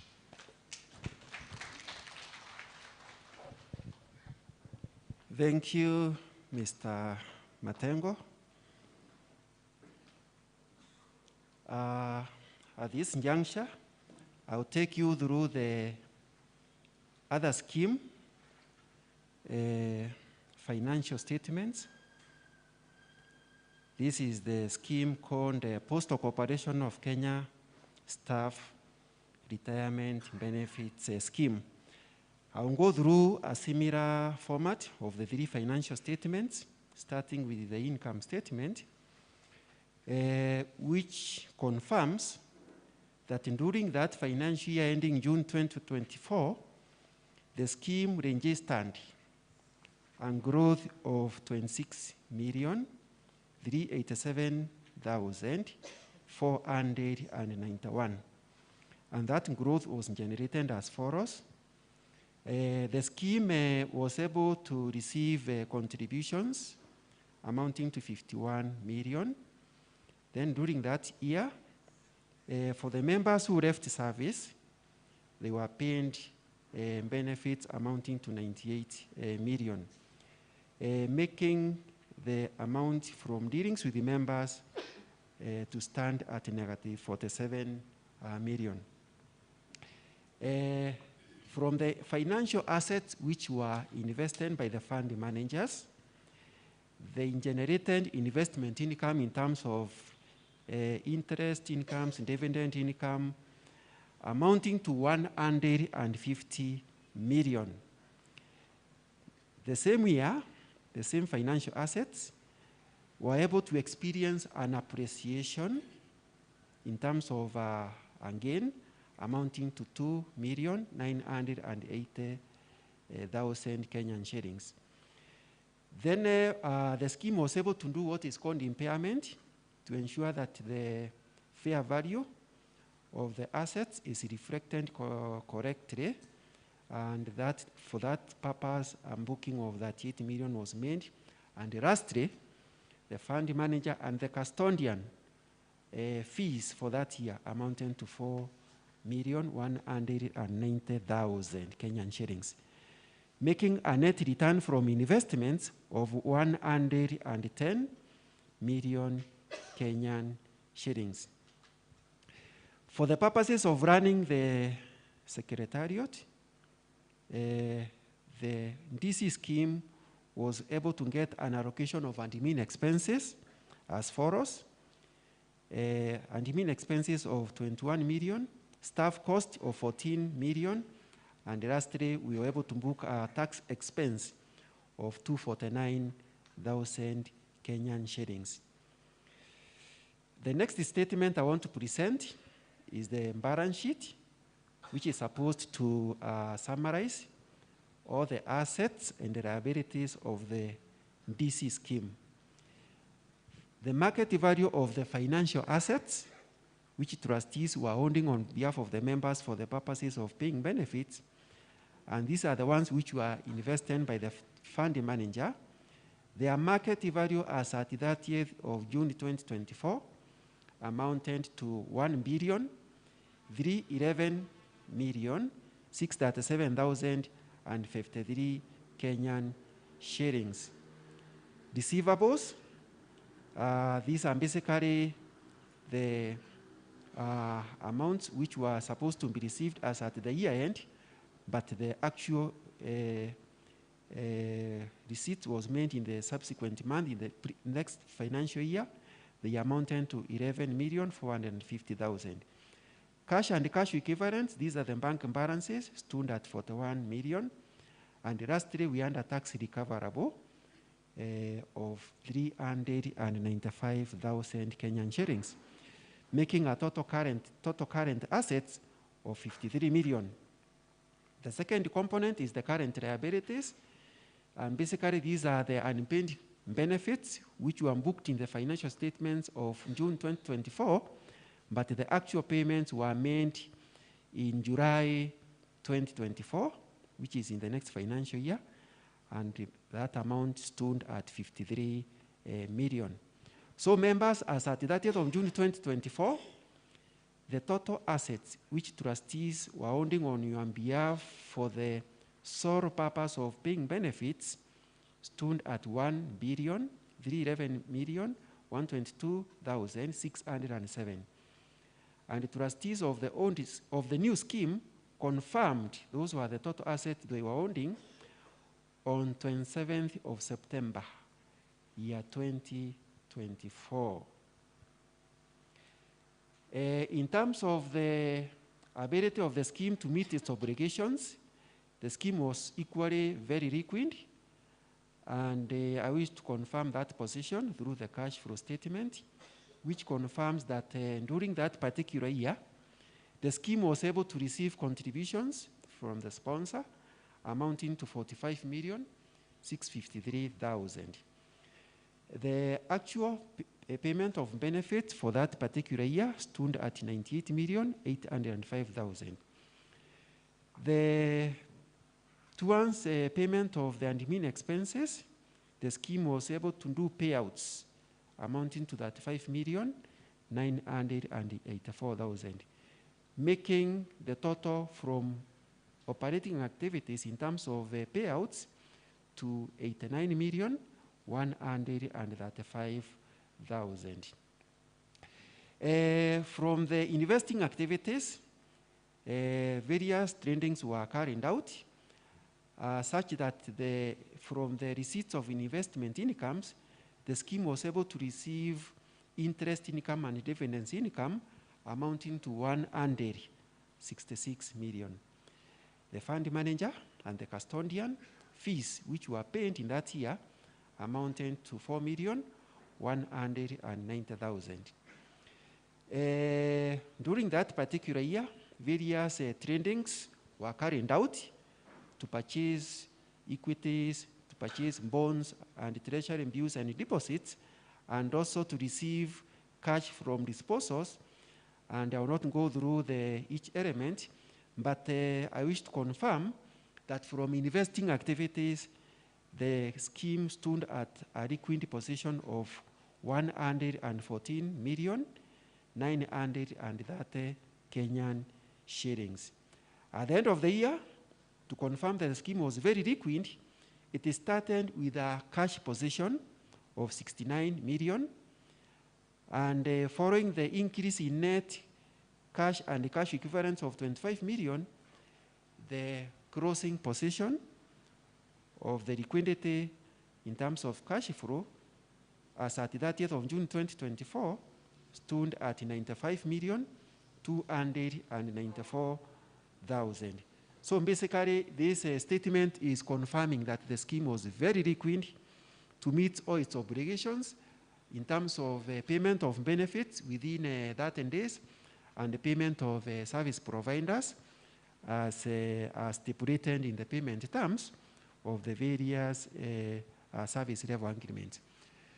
I will again invite the auditor of the new scheme, who is Matengo and Associates, to come and present their opinion. Thank you.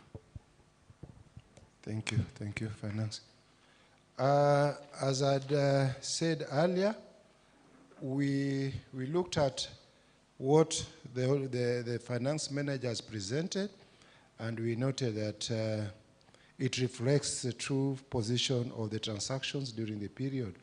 What I would just say is that the scheme value went down in terms of the net asset, and I think the chair had alluded to it earlier, by 2%. Sorry, it went up by 2%, not went down. It went up by 2%, sorry. It went up by 2% from 1.2 billion to 1.31 billion. One of the most significant reduction during the period, which arises from sometimes when there's delay in terms of remitting members' contribution, is unpaid benefit. And the unpaid benefit during the period, we noted that there was a major paid out given to some of the scheme members. So if you look at those accounts which the finance manager has read, the unpaid benefits and other payables went down by 62%, and that is encouraging. So in terms of our opinion, members, as I conclude, is that even though we are saying that the accounts gives a true and fair view, there was an issue still of matters of emphasis. And our matters of emphasis is unfortunate that we are not displaying the accounts. It shows that there is in terms of treatment of some of the investment you undertake on pension schemes and other financial institutions, there is an accounting treatment, what we are calling IFRS 9. And it just gives good, what we are calling in finance management, prudent management,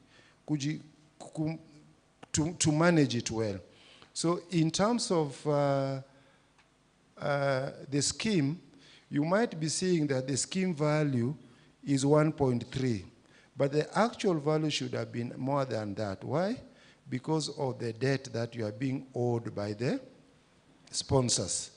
So because of that, there is a provision that has been provided in these books through IFRS, which reduces the amount that the employer owes you. But at the point, if the employer pays them, they will impact on your books.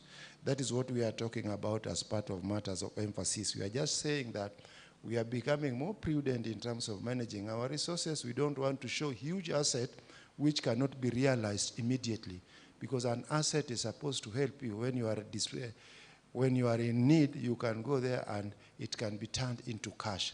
So if you show that the employer owes you 3 billion and that 3 billion cannot be paid immediately, then it might give to some extent a distorted view. So that is the only thing we said on these accounts. Beside that, we are saying that the accounts shows a true and fair view of the transactions during the period. Asanteni sana wanachama.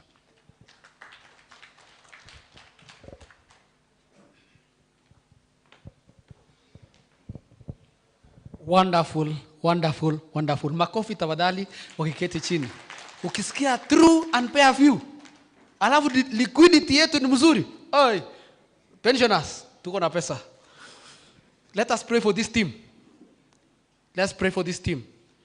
This is a wonderful team. The 5, about 6 on the other side, and 6 on the other side. They are all our trustees, and they are doing a good job. They have given, the opinion that was given was an opinion that is telling us where we are. Thank you for coming, all of you. And those of you who are watching from all over the nation, you have seen where we are, and we thank God. So it is all of us to pray for this team so that they will continue doing the best for the year 2025. When we shall be here in May 2026, we will also. So let's give the last applause tafadhali. Kila moja wetu weka makofi ya shukrani, na saa hiyo unasema asante Mungu. Endelea bado. I am seeing some people who are not clapping. I don't know why you are not happy. Please, we thank God, we thank God, we thank God. Now, I have come to the end of my section, as I call my brother Sylvester aje aweze kuendelea kutoka sehemu hiyo nyingine ya pili, akipeana matangazo maalum. Kuna matangazo maalum ambaye ningependa yeye afanye kufanya ili tuendelee katika sehemu nyingine. Karibuni sana ndugu Nyaseme. Sawa is my senior. I've worked with him for quite some time. And he comes from somewhere in Eldoret. And apparently, I knew a relative of his even before he came to Nairobi. I was brought up in Eldoret. Usiuliza maswali nyingi hapo. We want again to thank those people who are watching us online. There's somebody who has registered amesema wachi nyumba, anaitwa Juliet from Embu. Asante sana. Your finances are being taken care of. There are questions coming in. Then there's John Zwere there. There is Frederick Okello. There is Rachel Kimbio. Kuna mwingine hapa anaitwa His and Hers Dimes. Kuna Domtila. Kuna Winnie Maru. Kuna Agnes Wanjiru is very active there. Afikiri hapo atakuwa chairman kwa hiyo hapo YouTube. And we want to thank each and everyone. Questions are also, if you are able, you can put your questions there so that we redeem the time. Meanwhile, we are requiring us to register at our portal so that all this information, you can find them at our portal.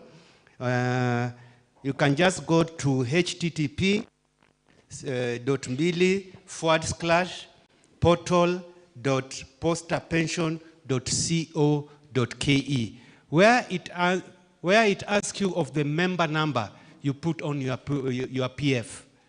Again, I'll repeat that, http://portal.postapensions.co.ke. And then the other thing I want to bring us to our attention is there are photos being taken, and these photos, we are going to use them in our website, we are going to use them in our social media. If you are not comfortable, the institution to use your photo, tafadhali, we require your consent tusijipate tena kotini.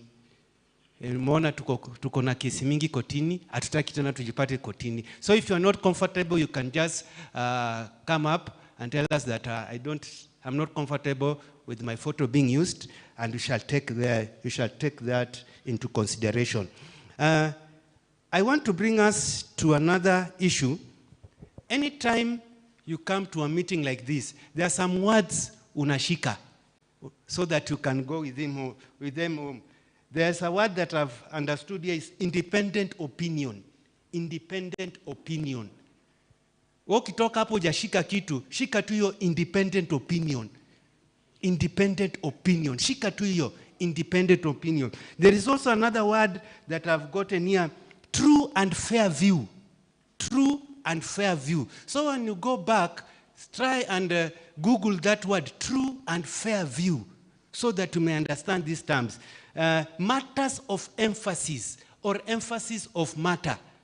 When you start thinking about these things, you shall understand what the auditors are telling us. Matters of emphasis, independent opinion, true and fair views. So that you may go, because knowledge is power, that thing will come into you. That what these people said, it is true and fair. So hawatudanganyi. And apparently, I'm worried. Because somebody said, some of the people who are not going to heaven are accountants and lawyers. So I don't know why they are telling us true and fair view, and you want us to believe you. You want us to believe you that you are giving us a true. I'm saying this just to relax, and then we go back to the next session. How many here, sana sana wale retirees, how many here were born in the month of May? I have a gift for you. How many are born in the month of May? Thank you. Thank you. Thank you. I want us just to give them a warm clap and appreciate that they are here and they have been born in one of the most gracious months of the world. In the calendar, May is a very good month. Me as a believer, I believe that the number 5 is the number of grace. You are gracious. You are gracious. We are also happy that you are here. You know why I'm saying this? I'm also a May baby, and I'm just celebrating my birthday tomorrow. M-Pesa yangu iko on. You can send something, and then we can share with the other people. 0722-420-365. Sina fuliza, lakini pia ukitaka kunitumia ya kutoa nitashukuru. Otherwise, let us just clap for the May babies, and we thank you for coming here, and it's a blessing day. And I said here later that there is a day I said here, City Square is blessed. Mr. Kosgei, thank you for choosing this venue. This is where God resides. Anatembeleanga tu zile venue zingine. This is where he resides. This is where he resides. And for wale wanataka kuvisit washrooms, ziko pale mbele. Utapanda to your stairs and then you take on your right, you shall be there. Otherwise, I'd like to again to welcome each and every one of us for this meeting. Tunapeleka mbio mbio, we are a bit late because we want to finish so that maneno ya Nairobi ni nyingi. Inaweza amua kwanza kunyesha saa hii anytime. We don't know the climate. I just want to welcome again Mr. Kosgei, and then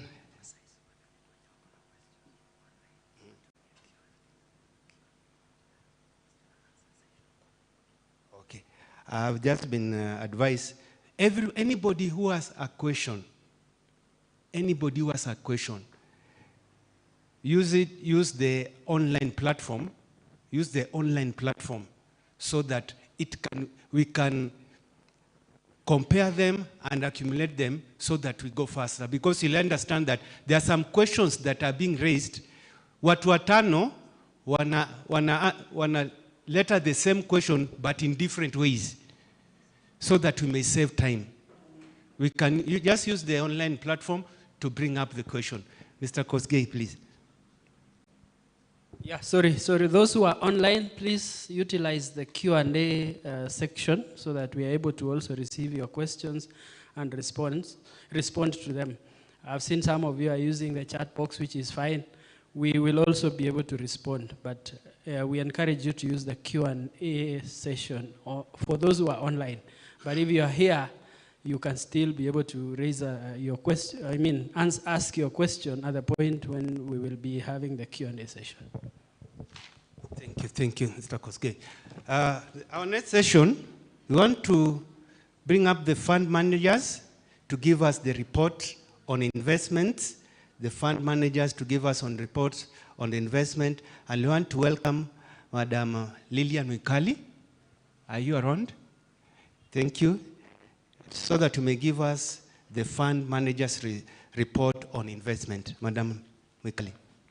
Our own currency strengthened from 162 shillings per dollar to 129 shillings per dollar. So it became a bit cheaper for us to purchase a dollar. That is good for investments. And what we have seen for most of 2025 is that the currency has actually traded at about 129 shillings per dollar. This is supportive of investments, and the key supporting factors are adequate foreign exchange reserves. We also do have support from the IMF that was there in 2024. We did also receive significant diaspora remittances. And then lastly, our tourism receipts were also increasing throughout 2024. Those four factors combined with the early repayment of the Eurobond in 2024 did sufficiently support our shilling, and the expectation is the shilling to remain stable. We could see some depreciation, but it will be very marginal, given that Kenya is a net importing country. In terms of interest rates, in 2024, we saw interest rates fall towards the end of the year. The primary reason for that was inflation had fallen, and also the central bank had cut down the rates. As a result of that, the bonds that we hold gained in terms of valuation, and we had unrealized gains. Prior to that, in 2023, we took advantage of the increase in rates to invest in government securities at higher interest rates. So overall, going forward, we do still expect the interest rate environment to remain supportive of investments in the fixed income part of the portfolio. This is the fixed income performance. As you can see, from a marginal performance of 1.5% year-end 2023, in 2024, the performance of the fixed income assets increased significantly to 29.3%. And this year, we're also seeing stable performance at about 7.2% for the first quarter of 2025. And as alluded to earlier, the reason for that is the drop in interest rates over that period, which allowed the bond values to increase. There's an inverse relationship between interest rates and bond valuations. When interest rates fall, our bond values increase, and when they increase, as in 2023, our bond value generally is a bit muted. In terms of equities performance, the stock market also did well in 2024. The prior year in 2023, there was negative performance, and the primary reason for that was the currency concerns, which led to foreign investors getting out of the listed securities in the Nairobi Securities Exchange. But then in 2024, as our shilling strengthened and there was adequate dollars in the market, foreigners did come back into the market, and as a result, our stock exchange performed well at about 34.1% in 2024 and 5.9% for 2025. On the next slide, we talk about offshore markets, which also had done well in 2023. But then in 2024, because any assets that we had invested in foreign markets were being converted to shillings at a much stronger shilling, meaning that the benefit of those markets going up was actually negated by that. So I want to confirm that in 2023, the offshore markets had a positive return in dollars, but because our shilling did appreciate significantly, that's why we recorded a negative performance of 3.7%. For 2025, we've had the new US president introduce tariffs and also cut down on budgetary some of the support that they're giving to some of the African countries. That has impacted the market, and as at Q1, the US markets had a negative performance. I want to confirm that as I speak today, these markets have recovered because US and China have entered into a negotiation. So we are seeing the market go back to its the gains that it had made prior to the announcements of the tariffs by the US president. On the next slide, I talk about the fund summary for the reported period. The fund is generally well diversified. We have assets in equities, government bonds, corporate bonds, treasury bills, deposits, and offshore. However, we have been increasing our allocation to treasury bonds just to take advantage of the higher yields that were there. And on the next slide, I just want to provide an outlook for this year. We expect interest rates to remain stable with a slightly upward bias from the current levels as and when the budget is read, which would generally allow the government to borrow a bit more, and that could cause the interest rates to rise up. But generally, for FY25, we still expect positive returns from the government securities, but they'll be moderate compared to 2024, given that this year we're not seeing a significant move in interest rates. In terms of the market recovery of the stock market, we do expect a recovery because there are supportive factors. Our currency is stable at about 129. Inflation is also very stable, single digit, and interest rates are also very stable. So it is a favorable investment environment. Lastly, the shilling over the medium term could suffer weakness due to the persistent current account deficit and fiscal deficit. As I mentioned earlier, Kenya is a net importing country, so we do have more imports than we export externally, and that causes our shilling to depreciate. Generally would lead to a shilling depreciating over a period of time, and that's why diversifying into offshore assets is favorable. As I conclude, I just want to leave you with a parting shot that someone is sitting in the shade today because someone else planted a tree a long time ago. So just an encouragement that having your investments being invested is actually prudent and wise, and we are investing for generations. And I would also like to encourage you, even as the trustees carry out investments for the scheme's assets, there are options for you to invest for yourselves through money market products, which are available also at Sanlam. Thank you very much for your time, and I look forward to partnering with the trustees to continue to grow your wealth. Thank you.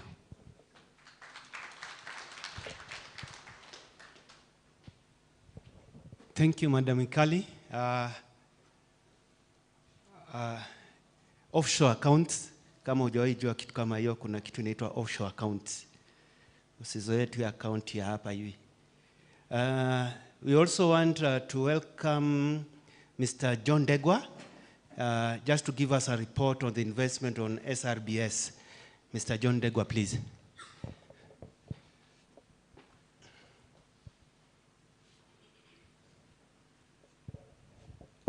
Thank you. Through the two chairs, trustees, my fellow service providers, members, good morning. My name is John Degwa. I work for ICLI on Asset Management. We are the fund managers of what you call the new scheme. I want to thank my fellow service fund manager for doing a good job in presenting an update of the economy, where we are in terms of interest rates, inflation, and the exchange rate, and I think she did a good job. I don't have a presentation, so I'll just speak through the numbers for the new scheme. So we closed the year we are reviewing at 1,311,000,000. But just to give an update in terms of where we were in December, the fund had grown to 1,482,000,000. Again, if you look at it in the month of March of 2025, the fund had grown all the way to 1,543,000,000. If I look at it of late, this is as of yesterday, the fund value is now 1,564,000,000. So the fund is growing despite the challenges that we face. We are paying out more than we are receiving in contributions. Therefore, the fund has to rely on its own investments, the income from its own investments, to meet whatever liabilities that are there. Financial markets have been good to us. The last 1 year has been fairly favorable. We've seen returns north of 30%, particularly on bonds, as we've shown. And also equities have continued to do well. Therefore, those two things have really supported the growth of the fund, despite the fact that every other month we are paying out more than we are receiving. If I was to give an outlook, I'll just share the same sentiment that my fellow fund manager did. Obviously, this year also looks like it's going to be a good year. There are obviously very many risks, with now Trump in the White House. He's introduced a new layer of risk, but that's something we are watching. This year also we expect bonds to do fairly well, the returns to be stable, and also equities we predict they will do well.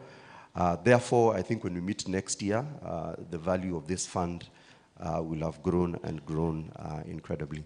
We'll close at that point. I think advice there's a Q&A at the end of the session. Thank you. Thank you, Mr. Ndegwa. Short and precise. I told you, pesa itaki maneno mingi. Next, we are going to ask Mr. Nicholas Musyoki to give us a custodian's report. And I also want to thank the two presenters. You are good timekeepers.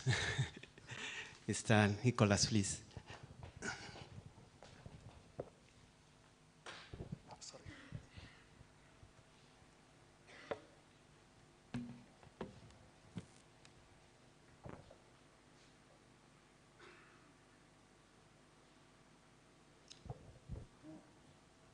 Good morning.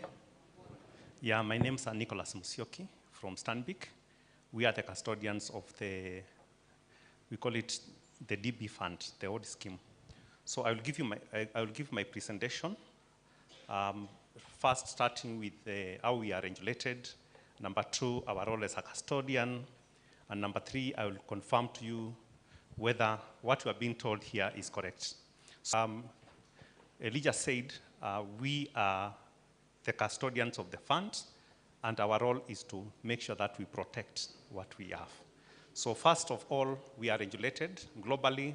A custodian must be a bank. So we are regulated under the Banking Act. We are regulated by Central Bank of Kenya. We are also licensed by the RBA because we look after pensions. We are also regulated by the Capital Markets Authority. If you look at the financials, you'll see the financial instruments there, which are capital markets instruments. Again, when you are in the market and you want to transact, you must go through CDSC and you must go through the NSE.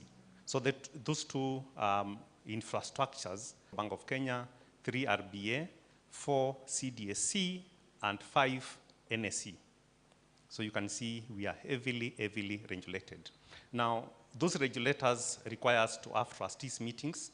So I can confirm every 3 months we meet with these trustees to give a reconciliation report and just to ensure that we give them a confirmation that the assets are there and they are safe. Annually, remember last year we met here, right? And thank you for coming, members. So every year, once we meet the members to give a report on what happened during the year under review. Now, I also want to confirm to you, all those regulators, we send reports to them. So over 15 reports which we send to the regulators monthly, we give them quarterly, we give them yearly, Central Bank, RBA, and CMA, all right? So you can see how heavily we are regulated. Now I just want to go to the next slide. That slide is very important, and this is what I would want you to carry on. The client there is the scheme, and I said Stanbic looks after the DB scheme, the old scheme. The client account, you must have an account, so that's where maturities, sales, because this scheme doesn't get any contributions, but if there were contributions coming in, they would go into the client account, and then there's an arrow there going straight to fund investments. So fund assets are usually sent directly to investments. So anything coming into the account is usually swept for investment. Somebody might ask the bank, do you keep any money in the bank account? Assets will not be found with the bank's assets. That's the confirmation I want to give today. If somebody woke up and closed PCK as a sponsor, the assets will be outside.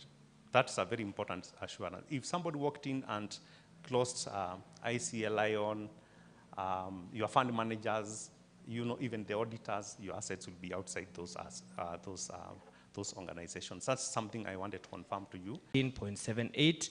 The asset allocation, we had 0.25% as a cash balance.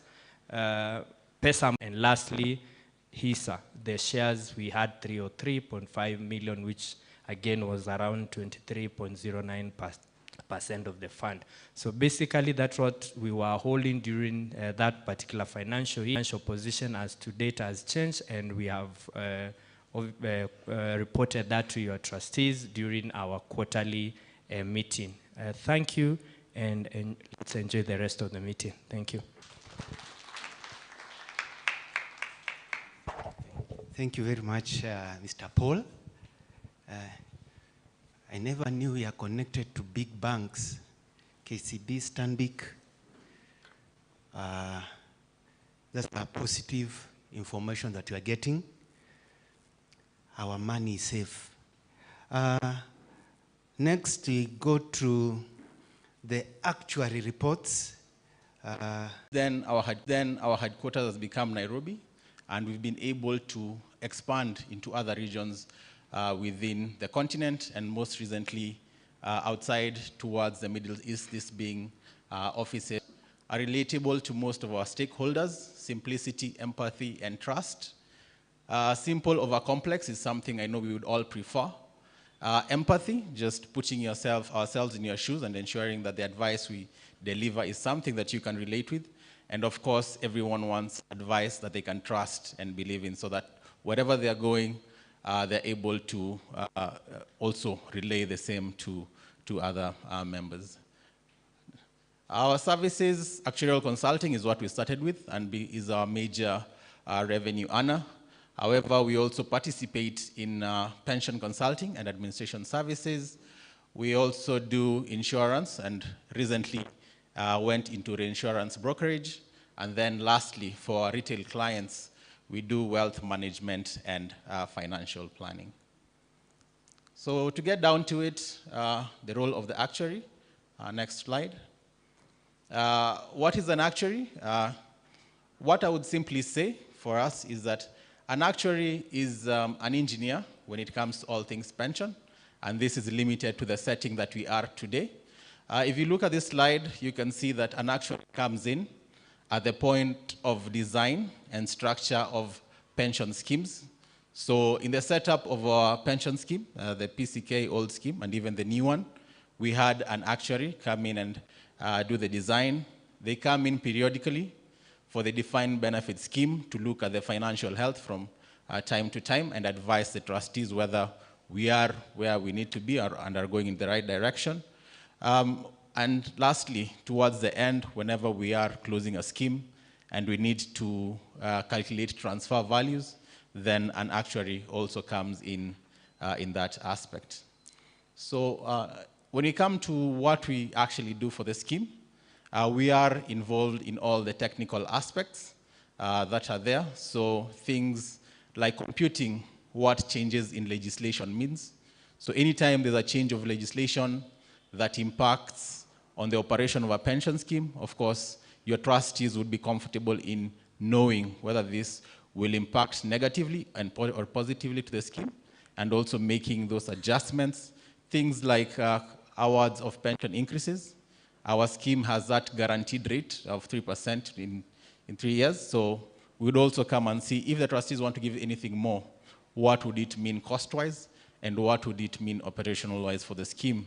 We also participate in benefit computations, and the biggest one we do for your scheme is investment advisory services. Next. So members, in my presentation today, I'll not cover things to do with benefits, as it will be handled by my colleague who did the actuarial valuation. But one of the main things I've said we do is investment advisory. This is specific to the old scheme, the defined benefit scheme. We do know that this is a closed scheme and a scheme which is not currently receiving any contributions from the sponsor. So as we go into investment, what we want to ensure is that we are investing in a sustainable way. We want to ensure that as pensioners, we get the monies as promised all the way to the end of our lifetime. So if you look at this slide, our investments are structured in a way where we should be able to meet that nominal annual rate of return of 10%. And if you look at it, members, you can see that for the 12-month period to June 2024, we were able to beat that objective. So that's something that is positive for us as members of the scheme. When we go to the next slide, here is just to point out to something that is not new to any of us. And if you look at that slide, you can see that property is quite huge as compared to the liquid assets that we have. You can see over all periods under consideration, property remains above the limit that is there of 30%, and also a big element of the investments that we have. Mine today is to reiterate what the chair has said. Property remains an issue, and it's an issue that we need to remedy. And she has said that she is asking the members to work with the trustees such that if you know anyone who would be able to buy some of the properties we have, then please get in touch with your trustees, please get in touch with the CEO of the pension scheme, help the board reduce that exposure to property, because we know in the end, as this property is reduced, we get to invest in a lot more liquid assets. And for us as pensioners, what this means is that it also affects the outcome, our own outcomes positively in the end. So members, let's assist the trustees to look at this, and hopefully we'll be able to reduce the property exposure. So that is it from me, and I'll take questions in the Q&A session. Thank you very much.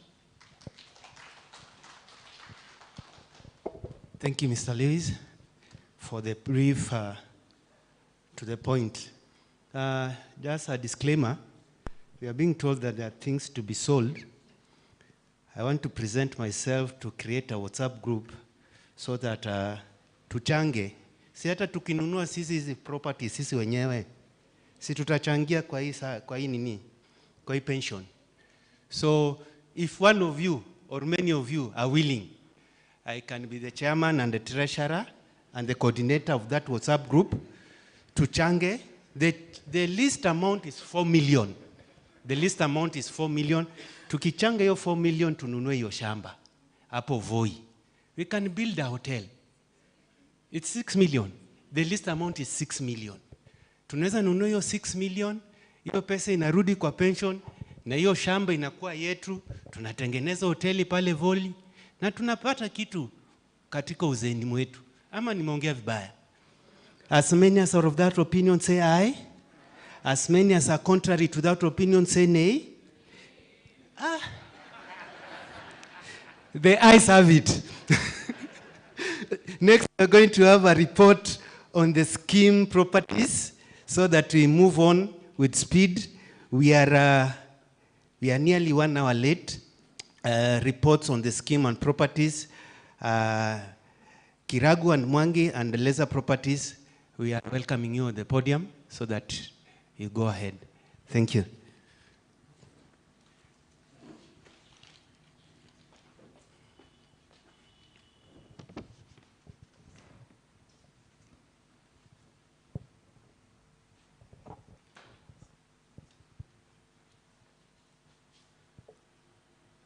Good afternoon. My name is Boniface Nyakwara. I'm from Kiragu and Mwangi, representing the team from Kiragu and Mwangi. We manage 2 properties. That is POSTAL Pension Towers in Mombasa. And currently, we started managing Ronald Ngala building. That is on Ronald Ngala Street. So briefly, I'll take you to the property overview. Kenya real estate, last year we are all aware that it has been facing a lot of challenges. But those challenges we have been able to endure despite the economic times which we have faced as a country. That one has greatly affected occupancy in these properties that we are managing for the scheme, and which also in return leads to a decrease in the rental returns which are expected from the scheme. So if you can go to the next slide. Last year, 2024, in terms of the receipts, we were expecting about, we received about 34,536 from the GPO post office building. The outgoings in terms of the expenses, that was about 6 million for that particular building, and a net income of about 27,798.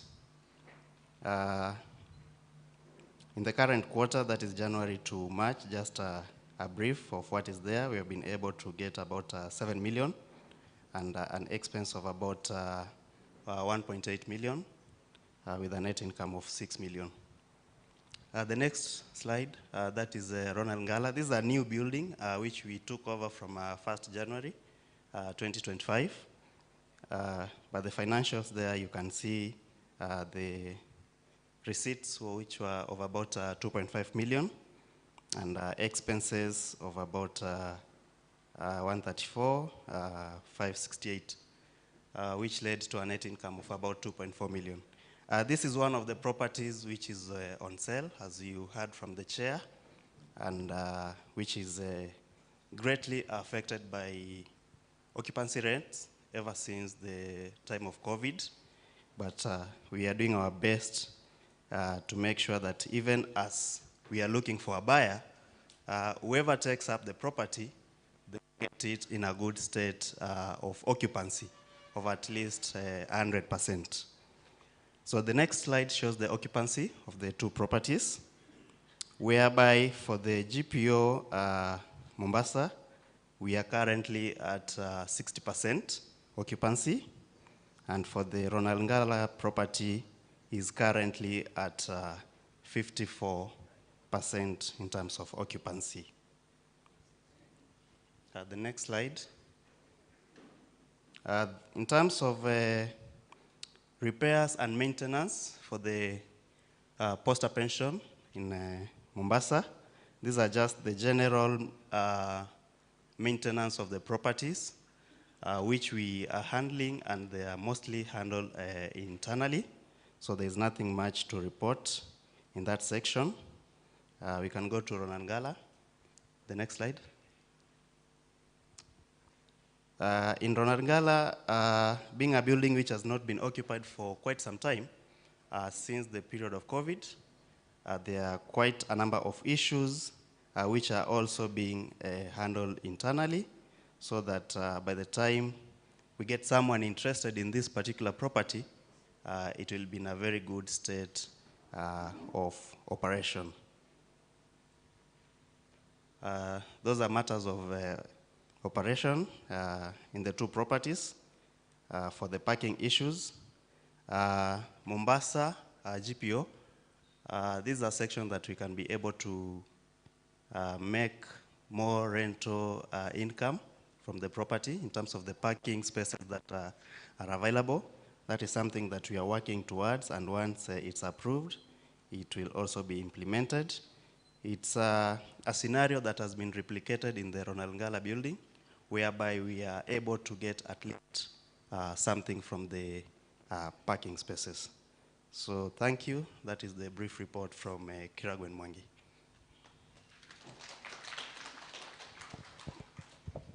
Thank you very much. I don't know if some of us are shocked with some revelations, what I've seen there, but we thank God because we own property in Nairobi. We own properties in Nairobi and Mombasa. You know, that's a positive step. Owning property in Nairobi is not an easy task.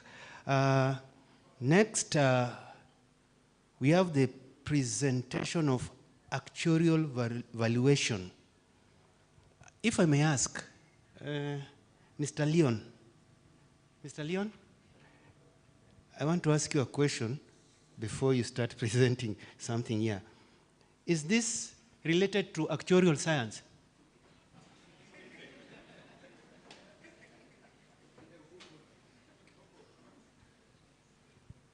Mr. Leon, actuarial, ndo ile actuarial science? Okay. You'll just present and then you go back to laser properties. Okay, thank you. Good afternoon, the board. Good afternoon, members. So I'm Leon Lassen-Kola from Ruparelia Consultants Limited. So I'm passing greetings from Dashan Ruparelia, who is our managing director. And I'm also joined by my colleague, Monak Pandya, who is also a consultant. So basically, we do actuarial services.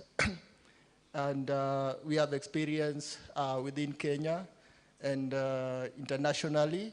So we try to bring international experience to Kenya. So basically, we did actuarial valuation as of 30th June 2024. And the main aim of actuarial valuation is just to try to know, does the scheme have adequate money to pay your pension? That's the simple answer. That's a simple question we are trying to answer. So basically, we did the costing of your benefits. Just go to the next slide, please. So basically, we did the costing of your benefits and compared it against the assets that you have. So this is basically the assets that you have as of 30th June 2024. So as of 30th June 2024, your assets are valued at 4.8 billion Kenyan shillings. I know this has really grown has really grown for the past 9 months to date, because The fixed income has really grown. They are doing so well for the past 9 months. So I know it could be 5 billion depending on the outgoings. Next slide. Now, if you look at your investment return, for the average of the past 3 years, you have basically earned 3.2%, 3 years to the year 2024. Now, I know there's a lot that you have spoken about to do with the property. So that property is basically pulling your returns downwards. It's something that you need some solution to it. So part of the solution is to basically sell the property. But we are happy to work with the Board of Trustees to basically see you through this. We are also trying to currently helping other pension schemes, holding their hands to basically take them through so that they can manage their pension scheme properly. Because as at now, how it stands, you tend to eat the chicken that is laying the eggs.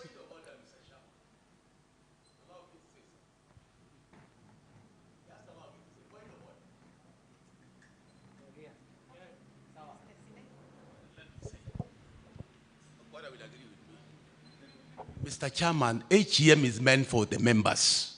And when we come here, we don't want educational. You have brought a lot of grown up. We want the report of the HEM, and we go home. Now you approach the whole people in Nairobi to lecture us, and you prepare another day for education so that they can educate.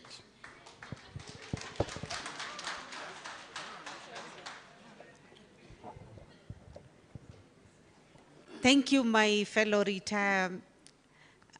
retirement member, Mr. Sinei, and a former colleague. We hear your sentiments, but what we wanted was you to hear from the horse's mouth what is transpiring.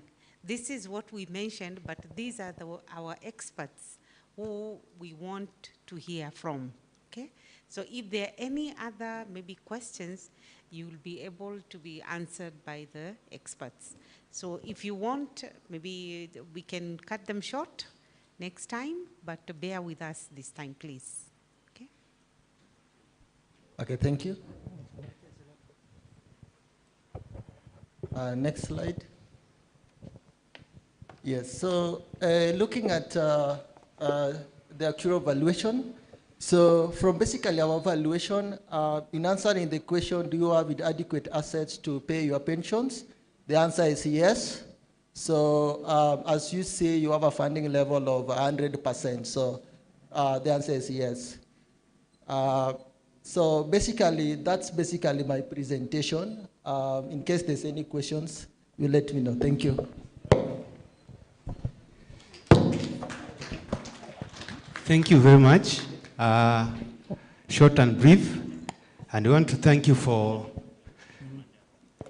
giving me the highlight that is the actual science that our sons and daughters are studying. We'll welcome back Laser Properties. Laser Properties to give us the property manager's report. Laser Properties.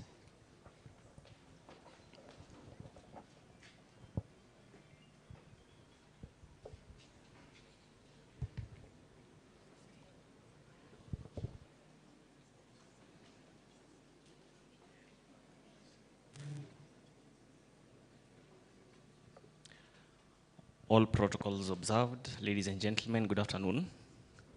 Good afternoon. My name is Patrick Mboro. I am a property manager with Laser Property Services. And for the period which we are reporting for this AGM, we managed the Lantana properties in Lantana Road. That is the Majonettes, Lantana Majonettes, as well as the Lantana Flats. Kindly, if we could go to slide number 6. Thank you. Just in brief, the Lantana property owned by the PCK SPS consists of 2-bedroom flats, which are 8 in number, and 3-bedroom majonettes, 35 in number. Sorry, just go back. Oh, yeah, okay, so. And during the year in review, both the maisonets and the flats were fully occupied.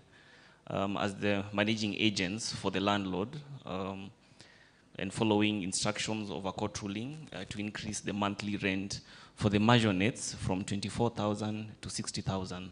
That was effected in December 2024. So in the next AGM, God willing, that report will reflect, or that increase will reflect in our report.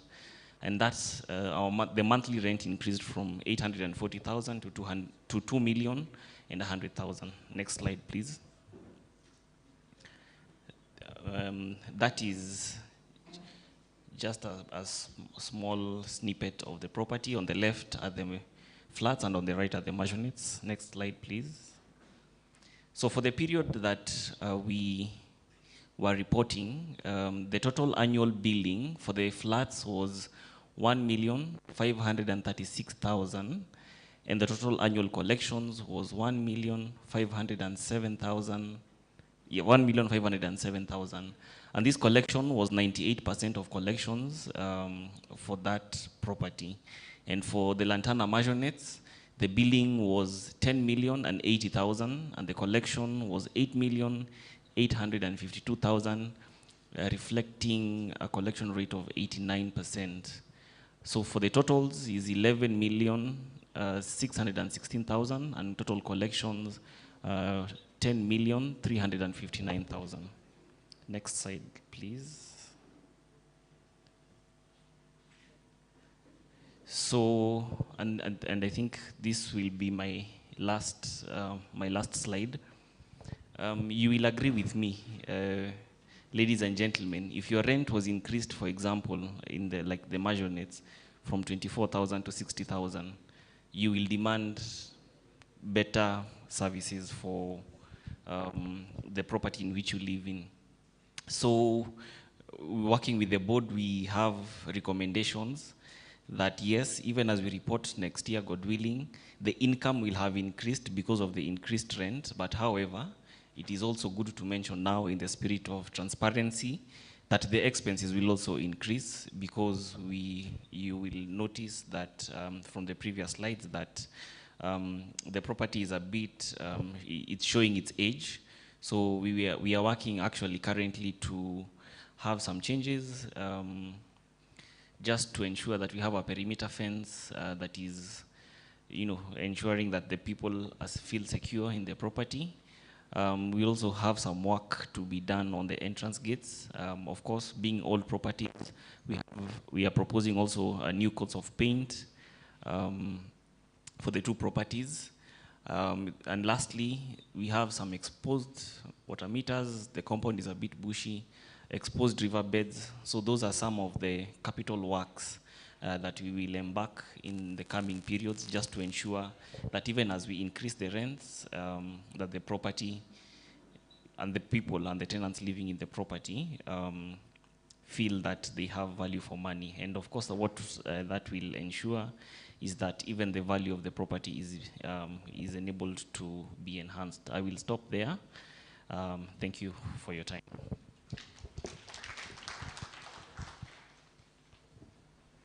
Thank you, Leon. We shall move by speed. We are 1 hour late.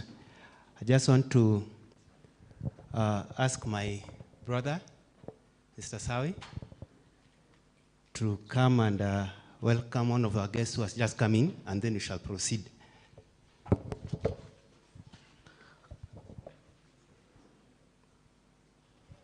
We recognize the presence on ya PMG, lakini ametuma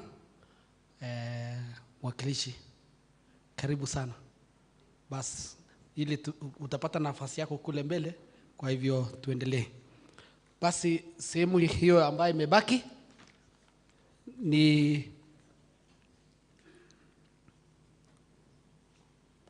actuarial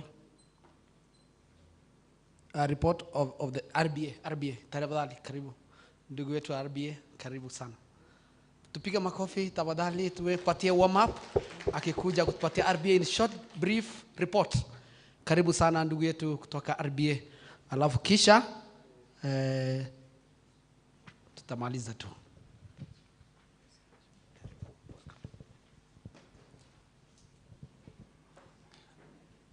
Right, Board of Trustees, the sponsor, the members of the schemes. Good afternoon. Good afternoon again. You're dull. I think we are finalizing. I think the regulator is always at the tail end of all these reports. So we'll try to summarize. My name is David Lentio, working with the Retirement Benefit Authority. So I'm here to represent the regulator who actually regulates your industry, regulates your schemes of post-corporation. So I'll just give a summarized version of what we do as RBA and a summarized version of the snapshot of the industry. So as now we can be able to know how the industry is faring vis-a-vis your scheme itself. I think you have heard from the various reports how you are doing as a scheme. And yes, you have reservation, you have questions to answer. We'll also answer a question from our side as a regulator. So as RBA, we are a government agency. We are actually policing the pension industry. We oversight all pension schemes. We supervise, we protect your interests as a primary person or a primary beneficiaries of those schemes. And that's why we are here as a regulator to ensure that even what you have as a complaint, what you have as a reservation, what you have as maybe an inquiry, we are able to answer. And all these emanates from the Retirement Benefit Act, which in the year 1997, that's when actually RBA was given birth. So as now, the historical injustices in terms of the retirement benefits can be cured through the regulations, through the guidelines, through the practice notes, and that's actually what guides us in terms of what we undertake as a regulator. So when you look on the regulations and supervision, what we do in terms of that authority or that power, we do registrations and licensing of all new schemes, all umbrella schemes, all individual schemes, and all even the service providers, a fund manager, custodian, the administrators, all of them we license, we give them our own license, so now they become within our purview to oversee what they undertake. And the primary thing here is that you as an individual who is not interacting within the scheme, the actions of those service providers, the action of the Board of Trustees, we can be able to intervene through licensing those entities whom we think they have a core mandate within the pension industry. Conversion and transfers, quite a number of schemes currently are moving into umbrella arrangements. Quite maybe very many smaller schemes, they move into umbrella arrangement to have that benefit of the pooling of the fund together. So once you pull the fund together within an umbrella fund, whereby it's a good number of schemes, then you benefit from the cost of distributions among all the employers who are participating there. So we also do that conversions and transfers, conversion mostly from DB to DC. Some of them closed, most of the DB schemes are in a closed status, and most of them are moving to a DC. So we oversee that process. And of course, any mergers, any amalgamations, any winding up of the schemes, that's provided within the RBA regulations. In terms of protection of the interests of the members and the sponsor, sorry.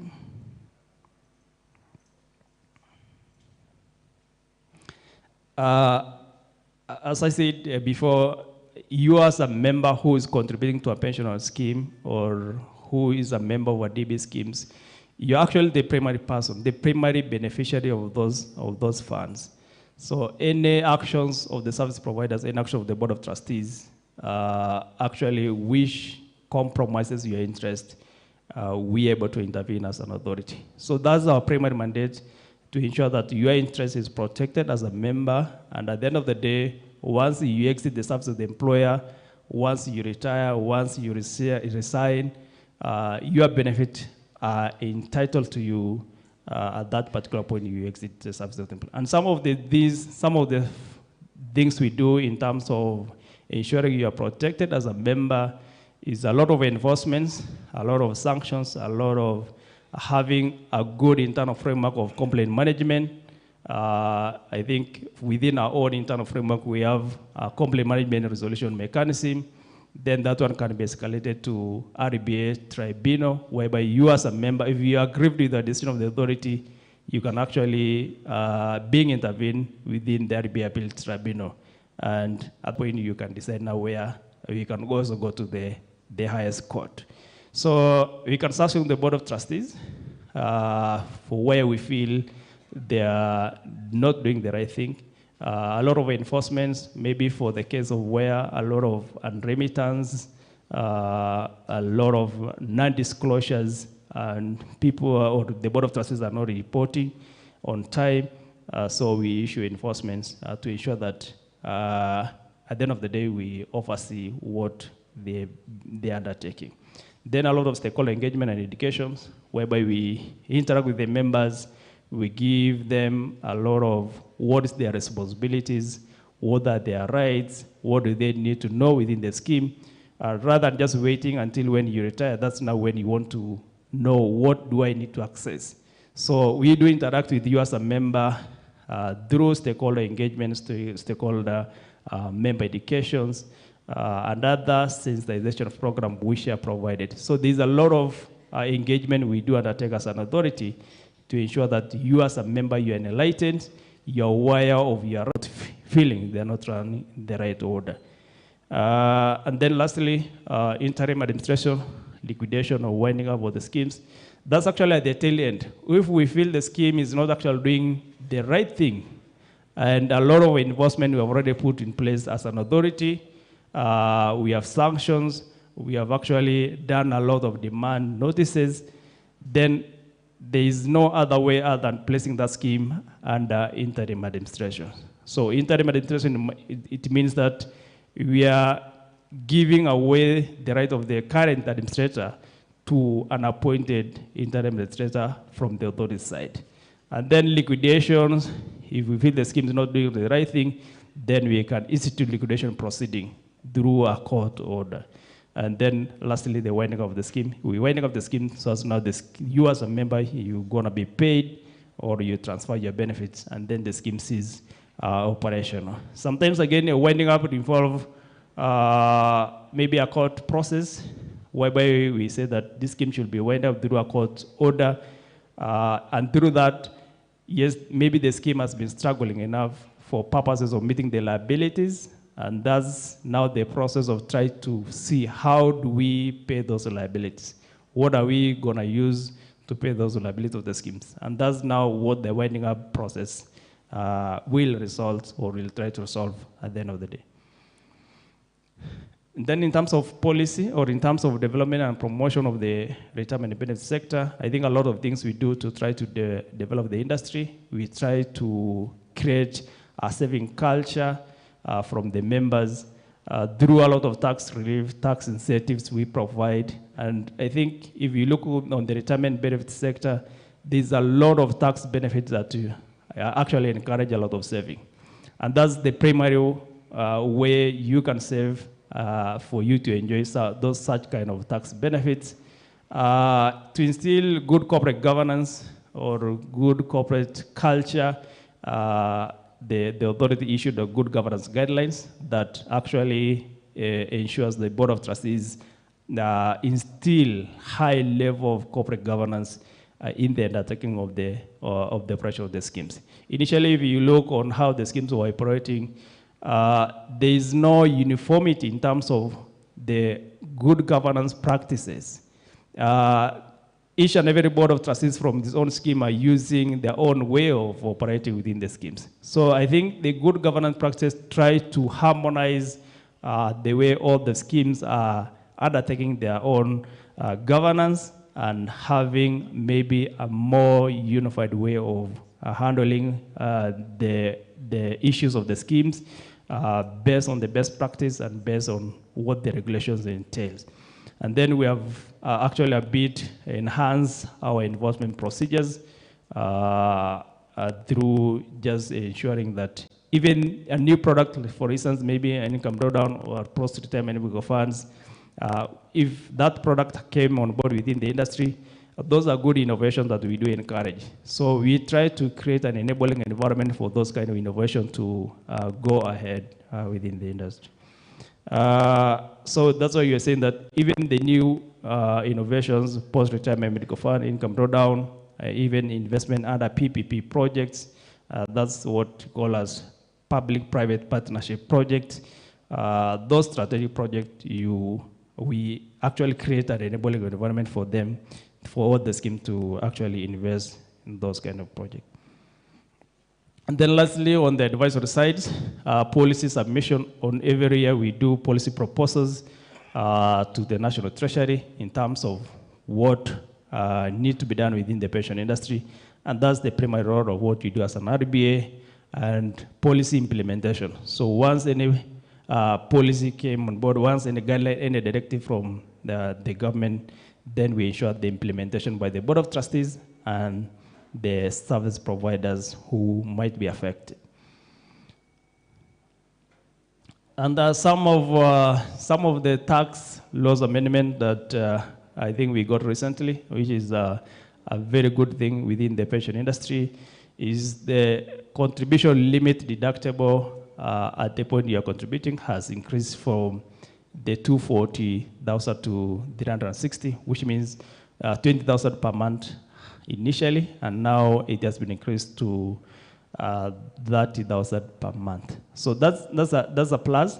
And then for those who are contributing to a post-retirement medical funds, tax deductibility contributions has been put in place to up to 15,000 per month.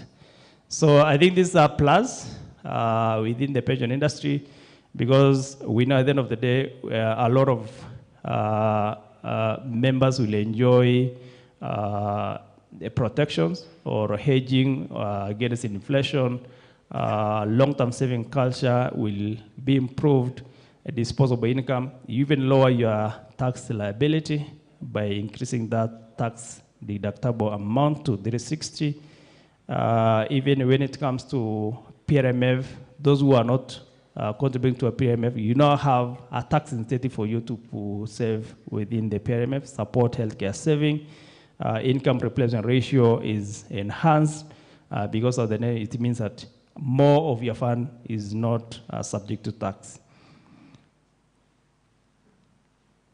And because of that tax exemption, which was granted actually across the board, then registration of retirement funds has actually been streamlined. Because initially, if you register a scheme, you need also to obtain a tax exemption certificate from Kenya Revenue Authority. But now, since there's tax exemptions which are provided even at the payout level, then there's no need of now registering or obtaining a tax exemption certificate from the Kenya Revenue Authority. So what you have as RBA registration certificate now will suffice even for those new schemes which are coming on board. So I think that's a simplified approach in terms of registrations, and these ones reduces a lot of administrative complexities, which has been there within the pension industry. Another thing here is the gratuity. I think people on a fixed contract can also join and contribute within the retirement schemes for purposes of enjoying also the tax benefits which we provided within the pension industry. And then what is under considerations? I think a lot of issues has been raised on unlimited contributions. So, and more so on the public sector schemes, a lot of unlimited, I think, which has grown in billions. So I think the authority is trying to develop a more sustainable framework for purposes of trying to cure that pension liability. I think most of the people here or most of the complaints revolve on members' contributions which have not been remitted historically. So I think that's what the authority is looking to try to have a more sustainable framework in terms of adoption of a way of solving those growing pension liability. And then in terms of DB schemes, even underfunding, those are issues need to be taken care of. Actual viability study is something which is being considered. Pension adequacy, benefit preservation, we try to tighten the benefit accessibility when you are still under employment. I think that's a proposal which is already on the pipeline. So maybe in the next financial year, above 200 billion growth within a 6-month period. And this one, above 200 billion growth within a 6-month period. And this one, I think, it has been compounded by a good investment outlook and also the implementation of the necessary contributions. I think that's what actually makes the growth within that very smaller period very high. So I think even consistent in terms of growth rate, I think the pension industry are really shown a consistent growth of 12% average, which is a plus. And I think this one shows us that there is a good outlook in terms of you investing within the retirement funds. And even the more the asset we have, the more we see that more people are saving for their own retirement and more people are putting the money for purposes of hedging themselves against the post-retirement risk. And then I think in terms of pension asset distributions, the government securities are always the highest portion whereby the schemes are investing. And if you look on the first four government securities guaranteed funds, immovable property and quoted equities, they form the larger chunk of where the assets of the schemes are invested. And this one forms around 92%.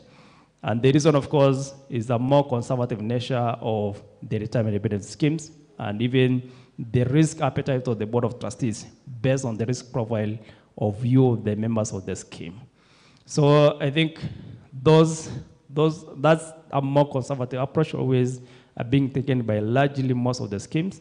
But we have provided a more diversified approach whereby the Board of Trustees can consider in terms of the investment approaches. And then in terms of the last slide, which I've spoken, the trustee powers and functions, investment and governance, member obligations, and also the regulatory reporting. Those are the primary functions and powers which are provided to the Board of Trustees. And they should be able to undertake it within their mandate. So that's all from me. We'll be able to take questions at the Q&A at the right time. Thanks so much.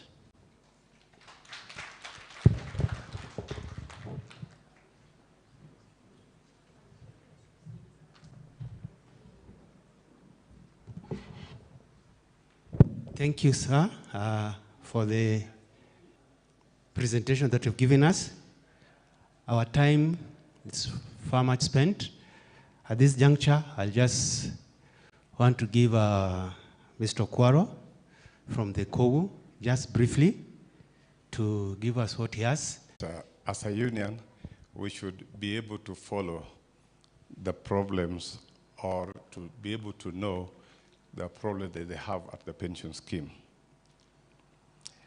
Now, this scheme was hived in the year 2002 out of the giant telepostal pension scheme, which I happened to have been a trustee then. And I know for some times the two schemes have been struggling, and particularly the new scheme. And from where I sit as the General Secretary of the Workers' Union, I know a lot of things are being done to make this pension scheme work. But I think we need to do better than we have done. I'm a beneficiary of a pension scheme. I've been in pension for almost 30 years now, and I know how important it is to earn your pensions when you are at home. Pensions is very sweet.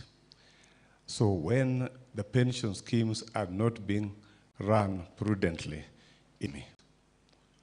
let us stop blame games. Let us stop blame games. We must accept that there was a problem that happened, and I think the problem started with Postal Corporation of Kenya as the employer, as a sponsor. You know what the problems are. So, can we get solutions to these problems? For me, it is doable. Let's accept that we made mistakes. Let's correct those mistakes. The mistakes we made is that you take money from members, you don't remit the money to the scheme. How do you expect the scheme to have the money to pay pensioners? The next day, you will blame RBA for coming, difficult on us because they want to say, look, if you are not paying us the money to the members, then as a regulator, we have a role to do. And they do it very effectively. When I was the Teleposta pension scheme, and my friend Duncan here can confirm, they were very hard on us. And then it became hard. We were able to go back to the books and do things right, and that pension scheme is moving up. I'm encouraged personally because I'm seeing very positive things.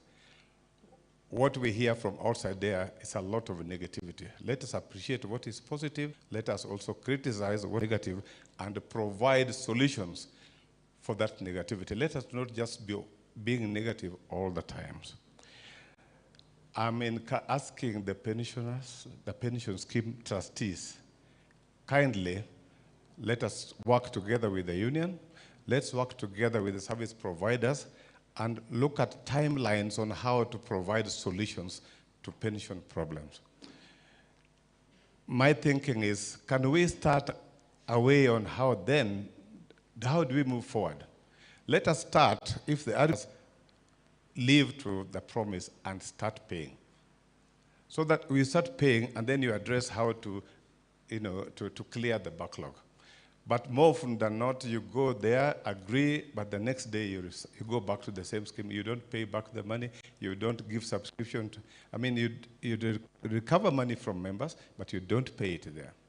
You tell RBA or you tell the pension scheme here, Ms. Koske, that we'll be paying maybe 2,000 shilling or 2 billion shilling every month. You don't pay that. How do you expect Mr. Koske to pay the pensioners? So my plea is let's from now meet frequently, if not even once every 2 months or even once monthly, to look at the fate of the pensioners. Because very soon I see people in the age of 50s, 60s, they will get even more pensioners into the scheme, and it will be much more difficult. But I am encouraged, like I said, that we are doing very well, and let us hold it there so that we don't slide back. And finally, information sharing.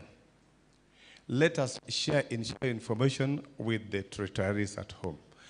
If there's a forum that you can use to do that, let them do that. Let us also share information with the current workers so that they know, or so that they don't use that vacuum so that they are misled by misinformation. Give the information frequently, both from the scheme and even from the PCK management. And finally, to the board members, Mr. Siengo, you are here. I believe that the board of management for PCK is appointed by the Kenyan government. And they have a role to play orders. So people have gone digital. So if you help Mr. Tanui to get money to clear the pending bills, then we will now be able to charge Tanui for failing to administer this organization because he has money. But when he's owed to the tune of 4 billion shillings, what do you expect him? And we cannot even get an income of 1 billion in a year.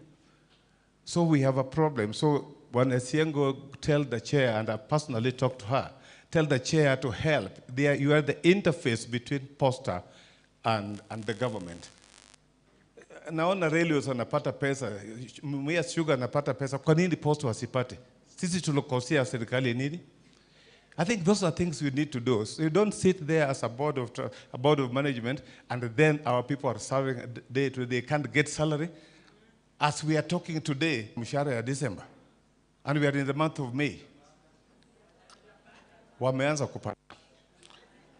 kupata, nimeona information. Nimeona information kindly. All right, sorry. I have a mobile phone na nimeona information wameanza kupata leo tarehe 15.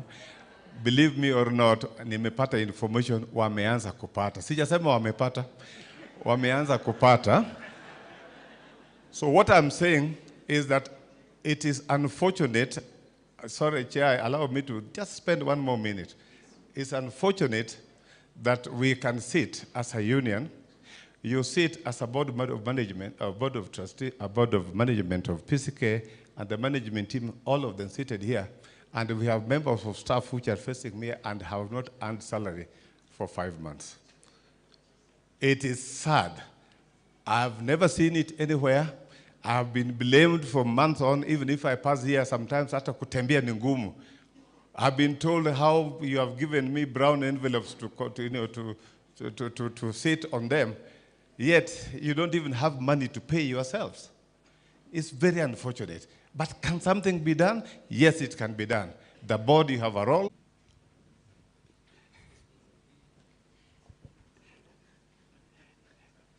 Tumpigie makofi. Let us encourage her.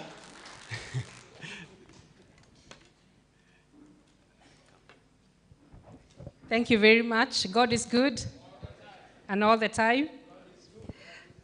Thank you very much. The pension scheme leadership, all the stakeholders who are present here, the General Secretary, Mr. Okwaro, distinguished members, good afternoon. Is it afternoon? Yes, it's afternoon. Good afternoon. Tusalimiana hivi. Thank you. Thank you. It gives me immense pleasure to stand before all of you who are gathered here today to discuss matters of importance to all of us. I know pension is a very, very, very important factor in our lives. And I stand here on behalf of the Postmaster General, Mr. John Tonui, who would have wished to be with you today, but because of other official engagements, he was not able to come. But he has sent me with a message of goodwill and a message of hope. Mumezipokea, salamu. Thank you. Thank you. I'll be very brief, and I just want to highlight a few issues that have been discussed in this forum. And I just want to confirm to you that Postal Corporation of Kenya has come up with a stimulus program that is quite robust, and it is going to address the issues that have been raised here. I want to assure you that we have the support of government, led by His Excellency the President, and his government is willing to turn around the corporation.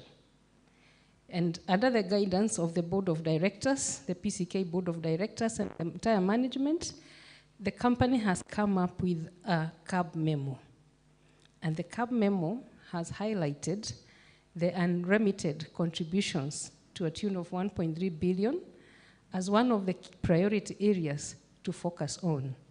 And I want to assure all of you that the CAB memo has been presented to the parent ministry, and the ministry in charge is quickly going to table that to the cabinet for approval to transfer some of the assets that we have identified to address the unremitted contributions. So I want to just to assure you that within a very short time, that matter will be put to rest. I know you will ask about the liquidation process. I know that matter is in court, and the corporation sought the guidance of the Attorney General to bring the expertise into this matter.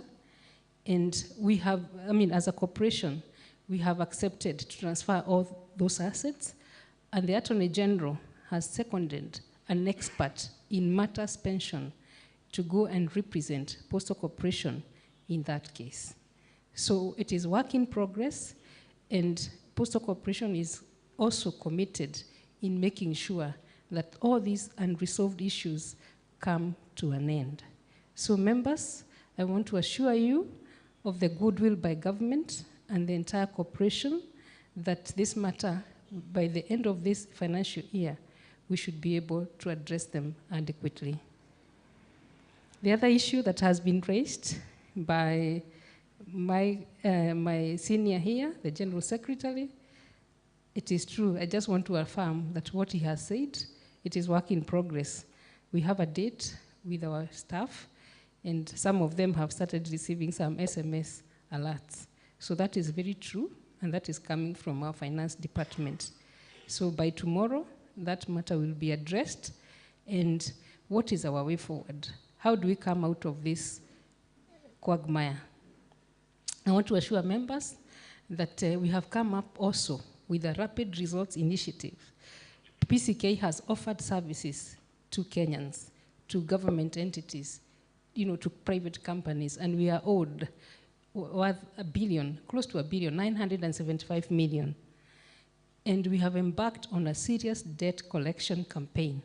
And those who are with us, I'm sure you'll agree with me that that is currently happening in the regions, and we are seeing great, great traction.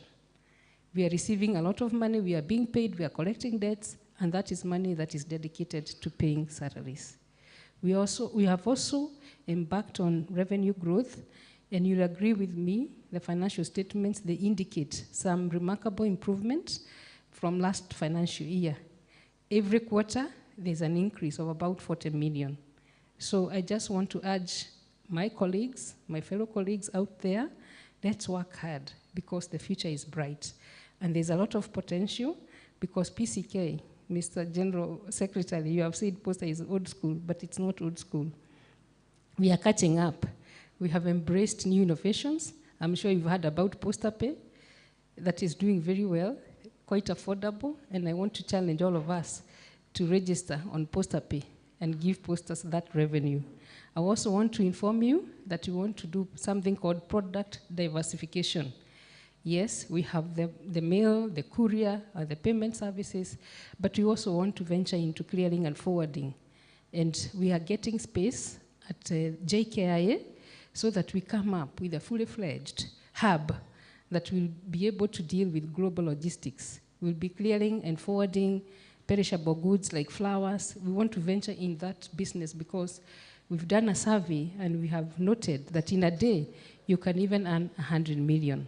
So there's hope and there's a lot of potential in this industry, and with your support, we believe that we'll be able to turn around the corporation. Now, with those few remarks, I want to end it there, and I wish you all the best, and God bless you. Thank you very much. Makofi saidi ya hiyo tafadhali. Tunashukuru CEO wetu represented by Madam Milka. Asante sana kwa kuja na tunafurahi. Please tutume salamu zetu kwake kwa kuinua mikono yetu tafadhali. Uchukulie tanui. Chukua salamu hizo ya shukrani kwake. Asante sana. Karibu tufike mwisho na tuna sehemu sasa ya Q&A na tunauliza. Asante sana. Kwa hivyo karibu. Q&A ya secretariat tafadhali, yule ambaye na coordinate tunasema karibu ili uweze kuchukua nafasi hiyo ya maswali. Karibu Koske. We are just about, I'm so grateful for your patience. This is great. Karibu sana. Thank you. Thank you, Bwana Sawe. I think this is the moment we have all been waiting for. We want to welcome you to ask questions. We will respond as the whole team here. All these people have answers. All answers are not with me, but distributed here and also in our staff. So we want to invite you to ask questions. We have received quite a number of questions also from the online platform, but we will respond as you ask. Thank you. The first question is from a trustee, and he has the answer. Good afternoon. I'm asking this question as a member, and it goes to RBA. In your presentation, you talked of the protection of the interest of the. Thank you, Trustee Mukhtar. Sinai next. Thank you very much. Mine, I wanted to align. The chairman was not specific about disposal of non-performing properties. And I believe the chairman was seeking authority from the AGM so that they can dispose the properties. Your report is very good, very articulated. I like. But chairman, on time, and particularly myself, make a decision. We have entrusted you to run this PCK, whatever. Make a decision, so long as it's for the betterment of the society or for the generation in future. Tell us you want to dispose this one, and then you go ahead. Thank you very much. Thank you. Thank you, Mr. Sinai. Another question before we respond. One of our seniors here.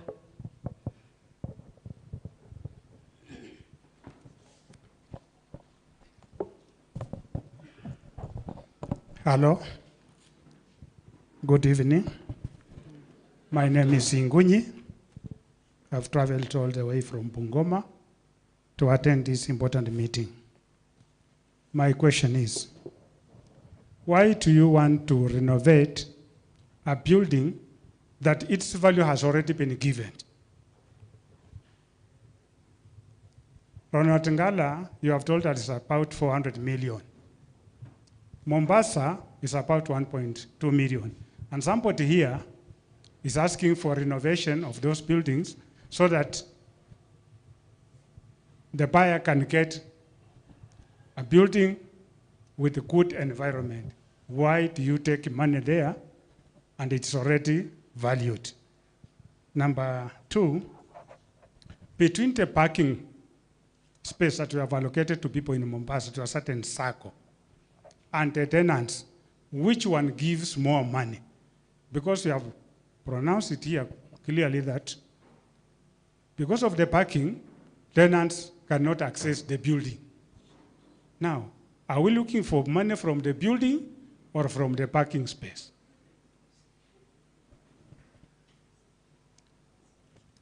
And this one, Mr. Koske, you will guide me. I don't know if I got it right. Sometimes back, you gave us a report that one of the service provider is no longer with us. But on the floor, the same service provider is here giving a report. Is that a stranger in the room, or you rehired that person? I know you know that one, or do I pronounce?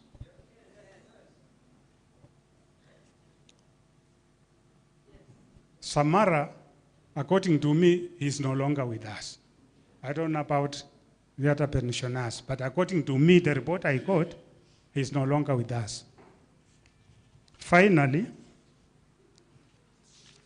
even if your children are disturbing you because of hunger, they have no food in the house, you cannot run away from them. Stick with them, comfort them.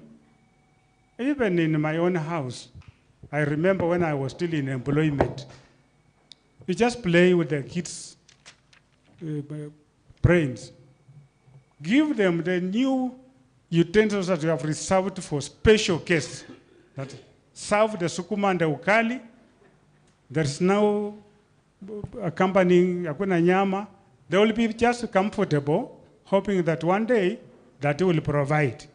Now here, you have given us phones, you have given us WhatsApp, the new technology. Where do you want us to send our burning issues? Because we have nobody to communicate to. The only thing we receive is messages from the pension scheme. But you cannot respond to the same message. Honorable Koskei, can you open that wall so that we can access you? We can give you questions. However pressing they may be, listen to us, and respond to us, and promise us we shall be comfortable with that. Thank you. Thank you. Thank you, Bwana Ngunyi. Is it Ngunyi? Yes. Can we respond to this before we take the next? Because I have a batch of questions, about 25 online questions. I don't know whether we'll have time to deal with them, but I think we can start responding.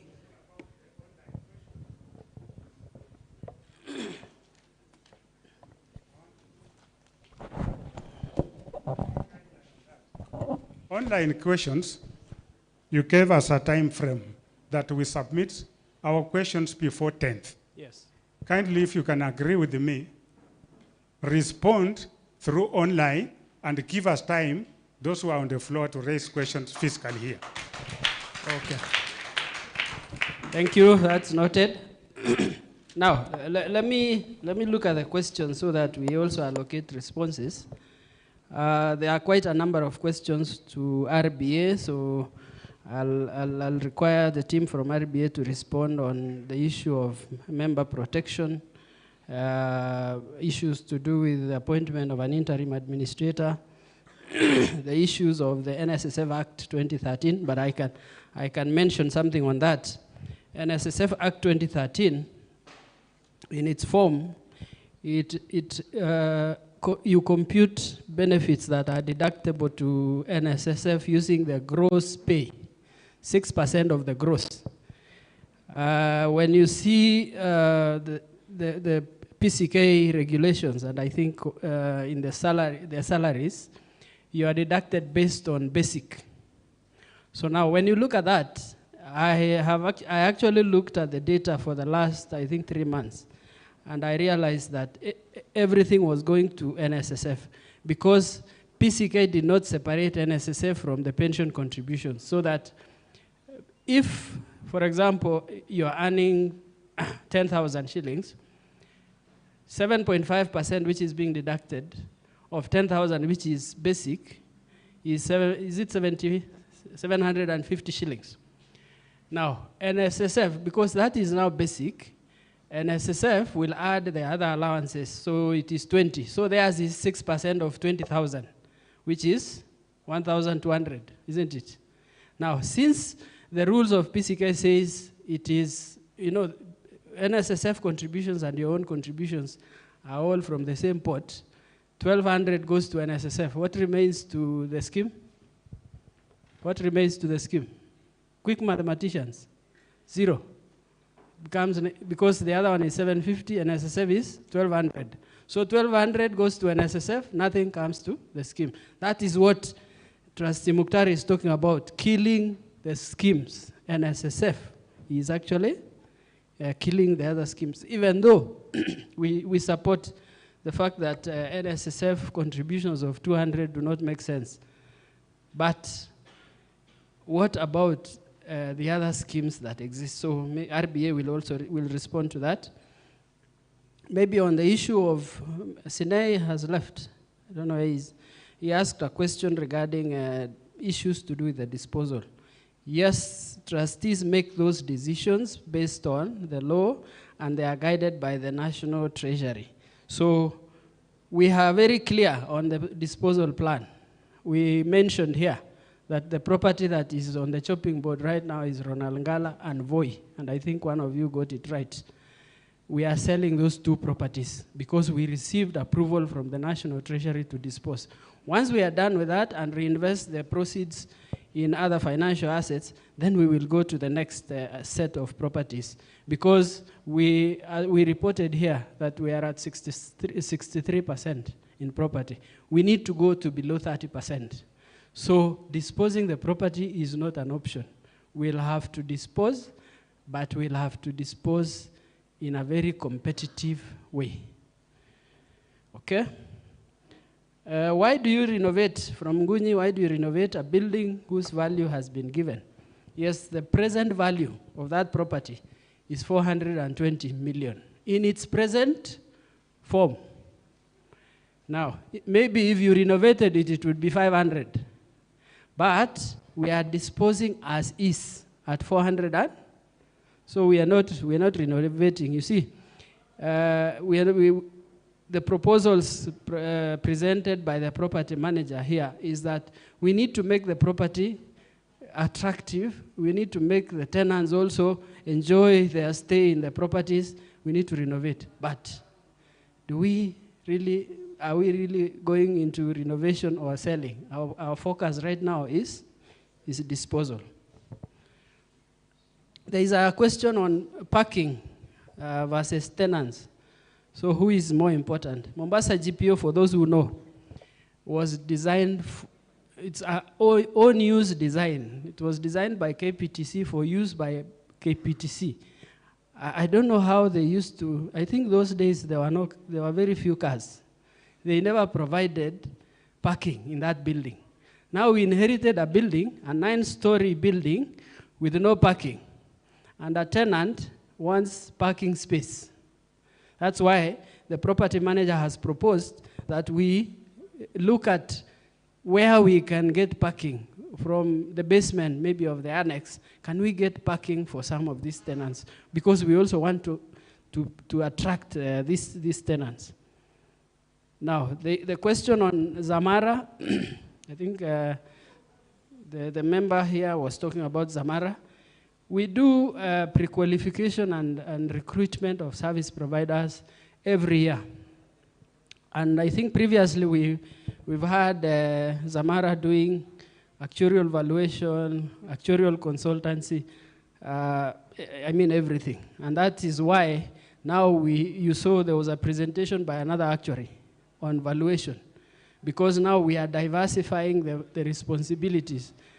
Zamara was recruited to provide actuarial consultancy services, while Ruparelia Consultancy Group were actually hired to provide actuarial valuation services. So it is true, yes, we did pre-qualification, we did a tender process, and recruited Zamara to provide actuarial consultancy, while Ruparelia provides the valuation. WhatsApp. Now, I know what you mean. This WhatsApp was seriously misused by senior citizens. To call, instead of getting information that is useful, getting feedback from the members, you end up using this as an avenue to abuse other people. So that's why we did make it a notice board. You know, when you go to allowed you to use other means. We have so many avenues of communication. But if you assure me, if you give me an undertaking today that I will not be abused on that wall, we will continue engaging. And let us also use the channels that we have been given responsibly.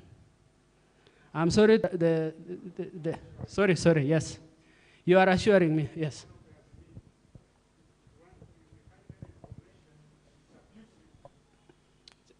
There's a mic there. I want to assure you on behalf of my fellow pensioners that in case we find any abusive information, we shall just remove that member because we want to get feedback from your office. Thank you. You have a deal. You have a deal. Thank you. Now, I think let's take other questions. The ones that came online, we will also, I think, as advice, because so that we don't have, we don't take too much time. But I want to allow RBA, please take the mic to RBA to respond to the issue on their responsibility.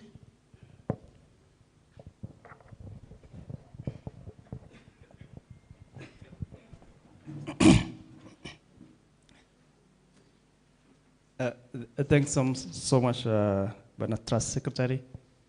The question from the trustee, I think you've actually put it right, the point you gave the mic, that he actually has the answer to those questions. But just to put it maybe in the way the regulator will put it and he maybe want to put it. Yes, I will start with the simple one, the NSF contributions. As you have just said, the 2013 NSF Act was actually implemented for purposes of uplifting the members benefit at the point they retire. And definitely because it's more of a statutory obligation rather than just the one out of goodwill from the sponsors or out of goodwill from the employer's side. So, and I think as you just reiterate that the 200 shillings which were initially there was quite insignificant, which means even at the point you retire, if you had that one as a sole benefit, then that one could not sustain you over the period you'll be retiring, the 200 shillings. So believe me, that's the position. But how do we incentivize ourselves, or how do we cushion ourselves post our retirement years by having sufficient income for us to sustain ourselves post our retirement years? And I think actually that's the reason why the NSF Act of 2013 was implemented to actually beef up what you contribute now, and then at the point you access it, you also have a more good income replacement ratio rather than just what the 200 shillings will be able to give. That's the primary reason why the NSF Act was implemented. On the side of the killing of the schemes, yes, I think that might be the perception from a private entity, because the NSF Act is more of government money. It's not the government money, it's government money. It's not the government money, it's your money by the way. So it's your money you're gonna get at the end of the period you're gonna retire. So even though, yes, some of the schemes are contributing less than 6%, and then now the NSF has already been given 6%, then at the end of the day, your contribution will be more enhanced within the NSF. I think the questions maybe we may interrogate is how do we ensure the NSF functions for the interests of we as our members? And I think that's what a lot of maybe stakeholders, a lot of even from the side of the NSF, they're trying to make sure that they streamline their processes for purposes of ensuring that the goodwill, the trust from those members who are contributing to the NSF, that public trust is there. So I think the question here we have is public trust of our benefits or our contribution going to NSF. It's not really about, because these are your contributions even there, even though it's 6%. So I think that's how I can be able to answer. I don't think it's actually killing it, because those schemes which are contributing less than 6%, they need now to beef up their contribution to 6%, which actually they have already enhanced their benefits rather than what you're gonna get. On the side of protection of the interests of the members, if it's with the ongoing liquidation, I'll say I heard there's no alternative provided for continuity purposes for this scheme. I think you believe me that even the Board of Trustees, you have already encountered all this proceeding before even the liquidation was issued. I don't want actually to talk more of what, because I think the Board of Trustees understand it. But where does the protection of the interests of the members come in? I think the liquidation comes always at the tail end of you as a member as the key person we are looking here. Because if your contributions, you have been contributing for maybe 2010, 2015 up to 2025, and your contributions has not been remitted all those periods. But if we try to interrogate the different methodologies of trying to solve that issue, we don't see it forthcoming. So that's how we're gonna transition to placing the scheme into liquidation. Whether we are telling the scheme or we are telling the sponsor, then kwa sababu auleti hiyo pesa kwa scheme, just stop contribution, first of all. Give that member his full salary. So upate salary yako in full, then rather than unakatwa 750 as the trust secretary was saying, and then you 750 aiendi. Baada ile time utakuwa unatoka, haupati anything, right? So to try to minimize I think a prolonged case of maybe the liability is almost 100% not payable. Then we try to solve that problem midway through liquidation. And of course, liquidation is try to solve the other liability which has not been covered by the asset of the scheme. That's actually what is there. When it comes to alternative provided, you don't have any alternative as RBA. What we are saying is that the scheme can first of all solve the process of liquidation. Once you solve the process of liquidation by maybe getting the assets and then you're solving the liabilities, and then even the employer can now, and then the employer now in a better position to set up another scheme. So be it that the position, the goodwill, or it is in a better position to set up a scheme which they don't have to hold or doesn't have that liability of not remitting the contribution to the members. So I think that's it. But of course, there is NSF, which is the mandatory optional, which is there. And I think regardless of the liquidation proceeding, the NSF contribution will always proceed. And because of the 6%, that's a better pay or a better benefit at the end of the day. So that's actually why we say that we are protecting the interests of you as a member, because we don't want to see you not getting your benefit by that maybe the sponsor not remitting your contributions. On the side of interim administration, I think interim mostly we look on maybe the insolvency side of it. Mostly we look on maybe the insolvency side of it. But when you look on the interim administration, we look on the procedures which are undertaken. So interim administration normally we look at the records. So interim administration normally we look at the records within the scheme are not clear. And that's why now we say that let's put it into interim administrations, so as now the interim administrator can be able to solve not clear within the scheme into another scheme. So it's not that we are saying the scheme will go into another scheme. So it's not that we are saying the scheme will go into an interim administration and then later on they go into liquidation. We are trying interim administration is just like we are trying later on they go into liquidation. We are trying interim administration is just like we are trying to solve the issue. Those are some of the things we look. Those are some of the things we look on the interim administration. So we are saying there are two different approaches we take when it comes to interim administration, and then there's also another approach when you look on the liquidation of that scheme. But I don't know actually to speak more of what constitutes the liquidation of the PCK. I think that's within the ongoing process, and I think the PCK are party to the case and they understand what the issues are. Thanks so much. Thank you so much, Lentio. maybe the other thing that maybe you needed to inform members is that NSSF allows for opting out, and I think we mentioned here that the NSSF, a portion of the contributions that are made to NSSF can be still channeled to the authority, and NSSF approves that the scheme can actually contract out and manage those contributions on behalf of NSSF.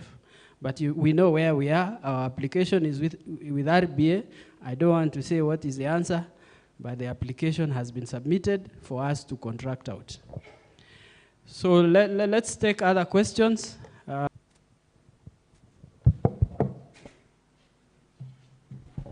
Hello, everyone. There is that portion of tax relief that has not been mentioned. It was part of the question, but the answer did not mention anything about tax relief. For us members who are contributing, what other options do we have? Because mazepe as yuan inachukua pesa mingi sana. Thank you very much. My name is Hadija. In 2023, hello, I'm Florence Nyariro. My question goes to that RBA guy, representative.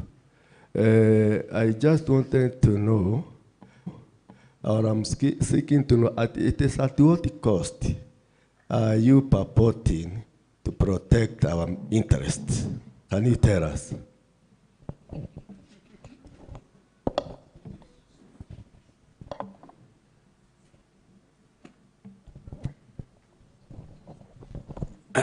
Thank you very much. Good afternoon, team. This is Sigay Joel. I'm almost retiring. I've got 3 questions.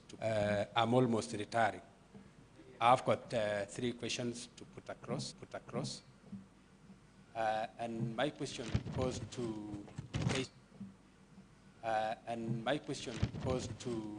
KCB team. I think I saw someone who was presenting something about KCB. Pole. So my question is directed to the KCB guy. There was a time that the scheme invested 20 million shillings in Chase Bank, which was liquidated. And it happens that KCB is a receivership bank for that Chase Bank. So the question is, are you aware about the 20 million that you want to push for us to be remitted to the scheme? I think I'm clear there. Number 2, someone is confusing us here, and we need a clarity on this. When you talk of actuarial evaluation, and then you turn back and tell us about actuarial services, what do you mean there? Because for someone, a layman person, the way someone was asking, is actuarial science something?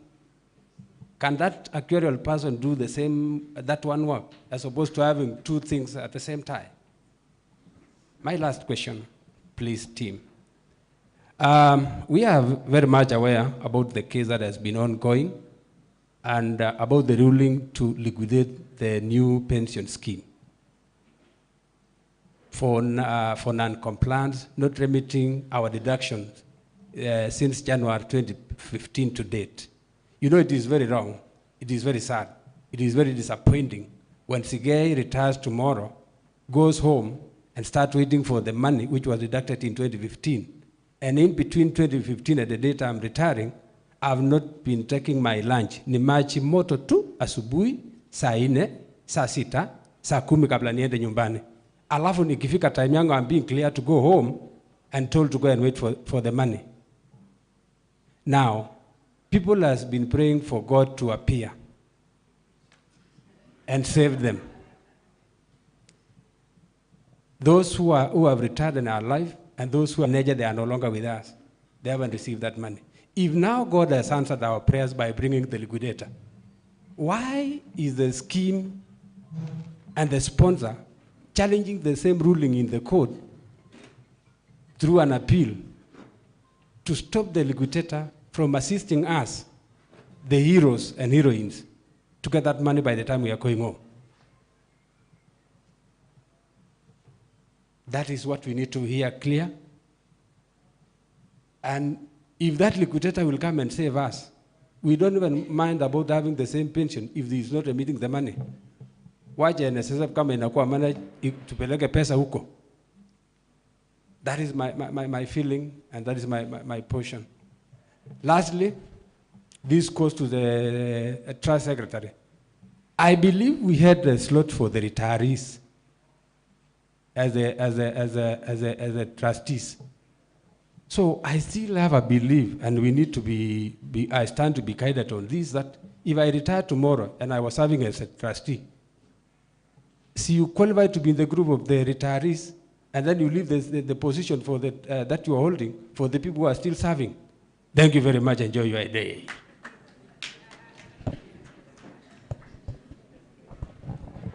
Okay, allow us, I think now it's becoming very hot here. I need to distribute the questions. But even before I do that, okay, let me hear that last one.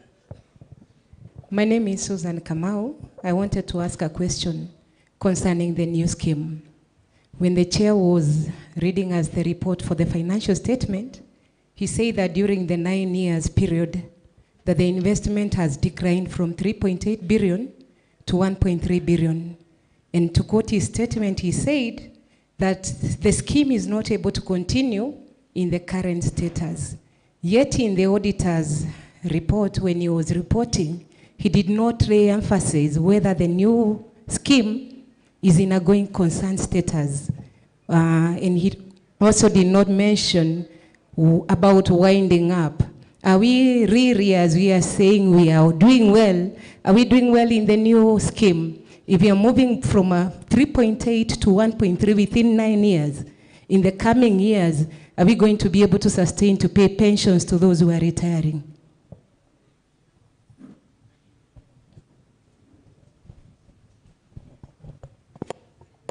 Financial reporting standard number 9.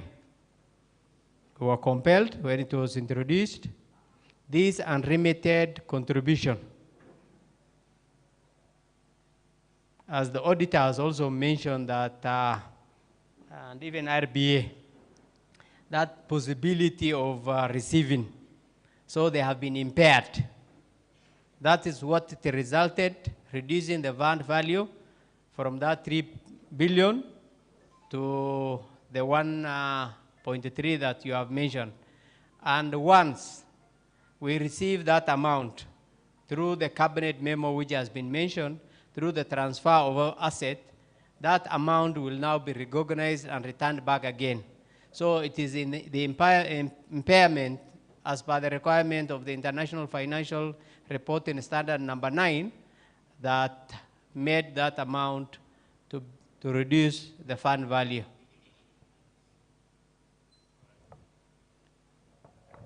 But from the other performance, if you see compare the two financial years, still the scheme is performing. It's able to pay benefits to its members, but it is always good to have a precaution. If we continue the way we are, maybe, as Mr. Okwara was mentioning, so many people are approaching. Most of the people in PCK were, or during KPTC, were employed at the same time. So in the next 2 years, if we remain the way we are, as Sigea said, there's no way we will forget God. We will always put our prayers kwa Mungu.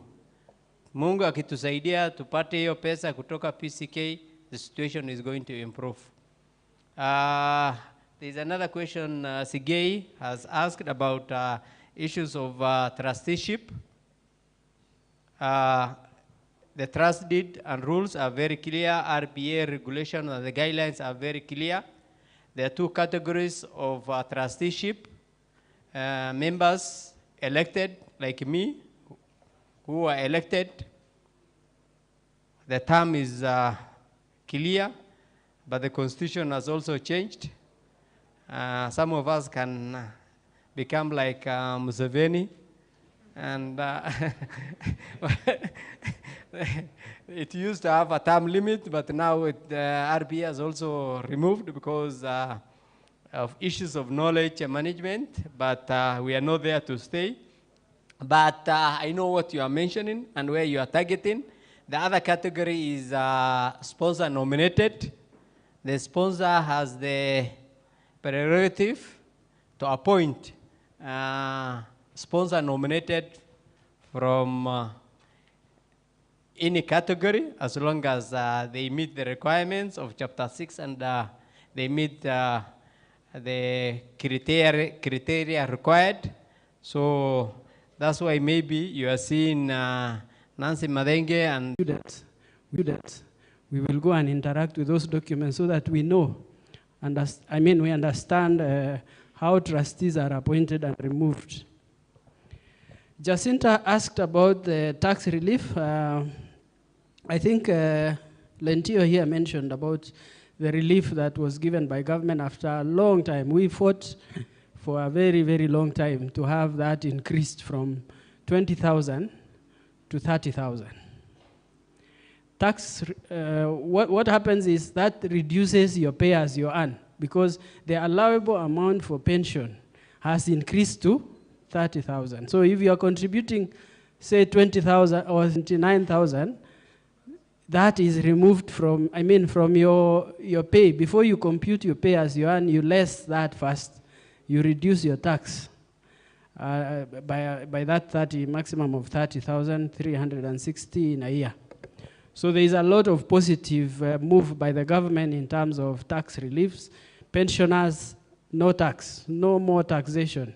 Even you members, when you leave service, some of them left and they were wondering, have you put too much money in my account? It's because KRA is no longer getting the other portion of the retirees' money.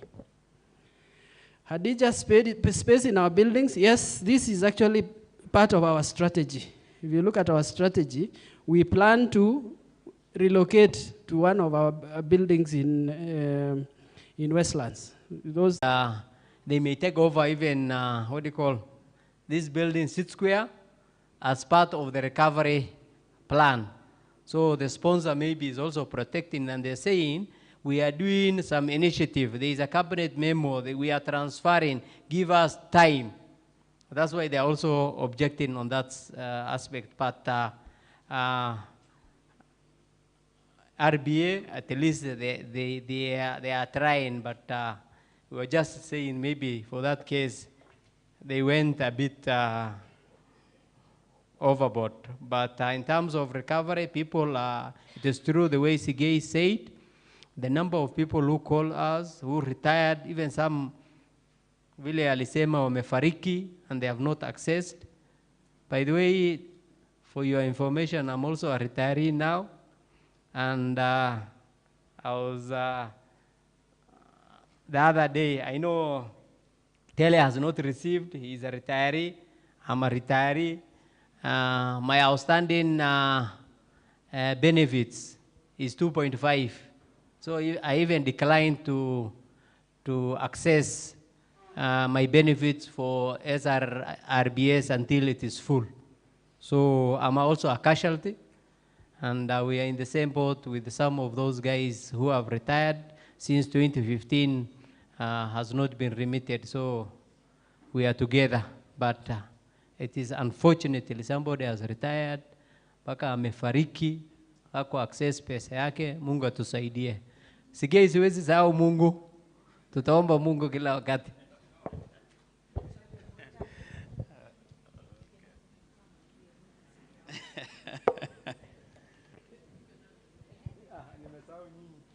Hata hao wawili hawakupata pesa yao ya 2015. They have retired. Okay, thank you. Now, I think RBA, to me, they went so fast with this because currently we have what we call G2G. RBA was not even supposed to take PCK, I mean the scheme, to court due to the fact that it did not maybe manage to live up to its course. They ought to have checked all avenues. So even the interim liquidator that is being brought in, members, you have to know that they are not coming to work for free. The first thing they'll do, you have to know this, they'll allocate some percentage of the base, that is the money that the scheme owes, they pay themselves first. It's when they start working. So when PCK learned of this, through the trustees, we were in agreement that we appeal this so that we protect the property of PCK, and of course, we see into ways through which PCK can get that which it owes the scheme in time, so that, of course, we revert the situation. So as we speak, it has been, the way it has been said before, PCK is doing all it can. You know very well we have a new PS, a new CS. within our ministry. They are really working up the clock. The PCK Board of Management has taken this upon themselves to see that our scheme is not grounded. That one, I'm here to report clearly. The board is aware, not the trustees. The board is aware that the scheme is owed by PCK. So PCK has already identified particular properties to be taken to the scheme, which is already, as far as I'm concerned, has been approved. So I just want to give hope that you all know how government things are done. You understand what we call the bureaucracy. But it is better, that line, than this one we are taking. Because this one, the first thing, you are the first casualties. When these people come, your meager saving that is there, if it is 1.2 billion, you'll first of all set aside not less than 400 million. Get to know that. They will pick first is when they start the process. Thank you.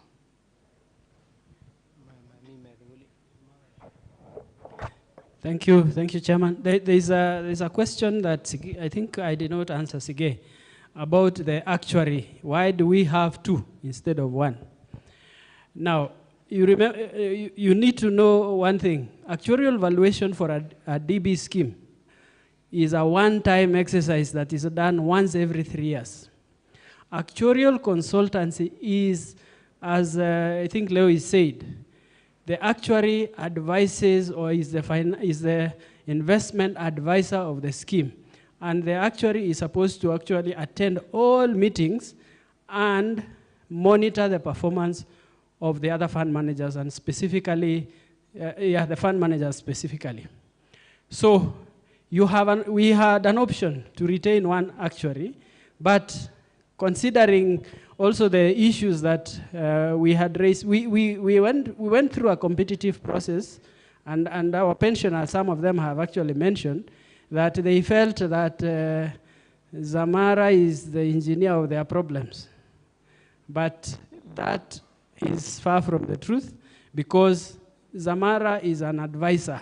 They advise, and when you advise someone, it is either you take the advice or you don't. So they advise trustees on where to invest. They advise trustees on how the longevity issues in terms of how sustainable the scheme is going to be if you go this route.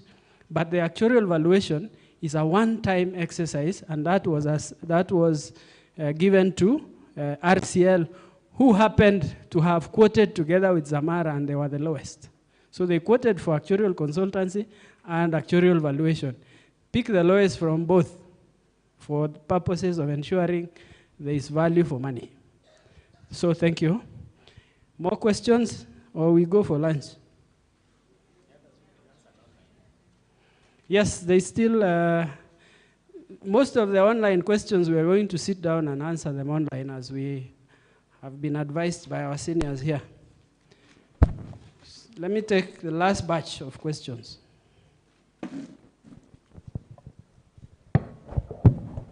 My name is Njage, for purposes of record.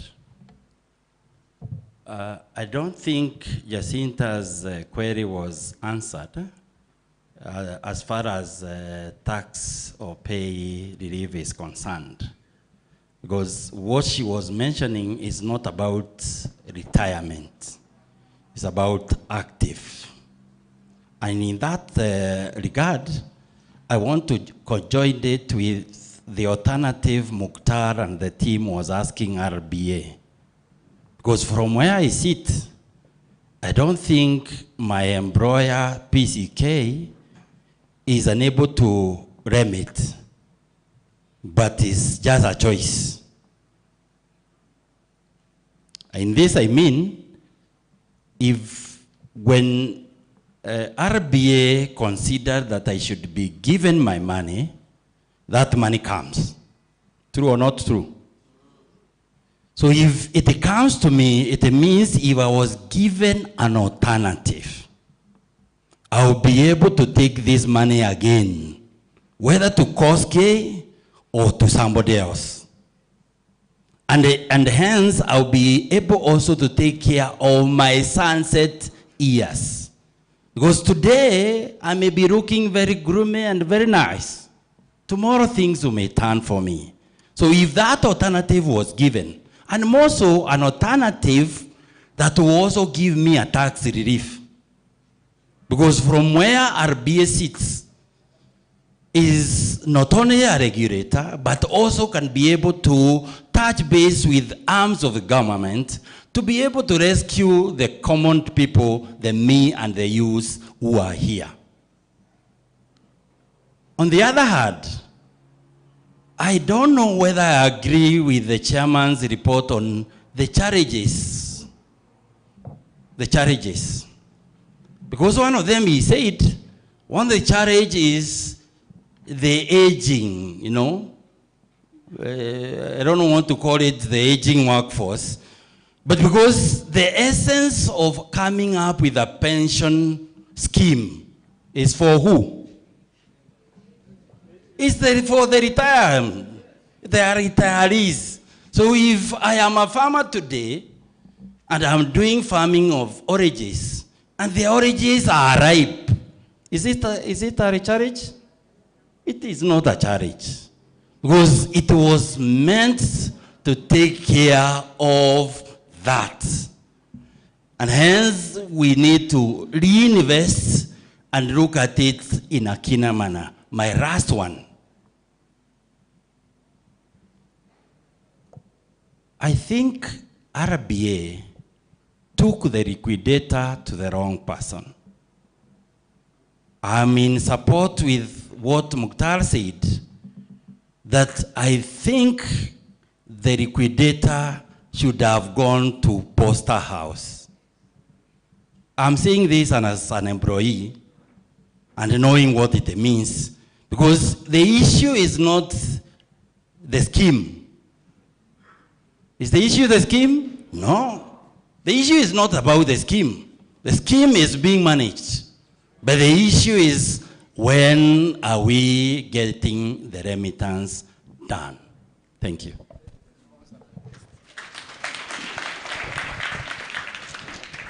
I think Jaggi has summarized all the questions. I think so. From the look of things, yes, we still have one more. Kangete. I think we have sat too long. Can't stand. My question is concerning this, the new pension scheme. I didn't get the figures correctly, but you have, I think, 1,500 people who are to be paid, but you have only paid 277. Now, when PCK says they have to give you property, and then property you sell, what you need is cash. You pay those people, they go. So I don't know, I don't understand. Better explain to us, because when you give property, and even the other scheme, you have 63%. When are you ever disposing these properties? Why can't they sell themselves and give you the cash? Excellent. I think that is hapo hata mimi niko hapo.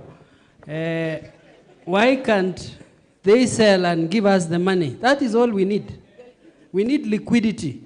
But you know the procedures in government. Does government allow a government entity to sell property?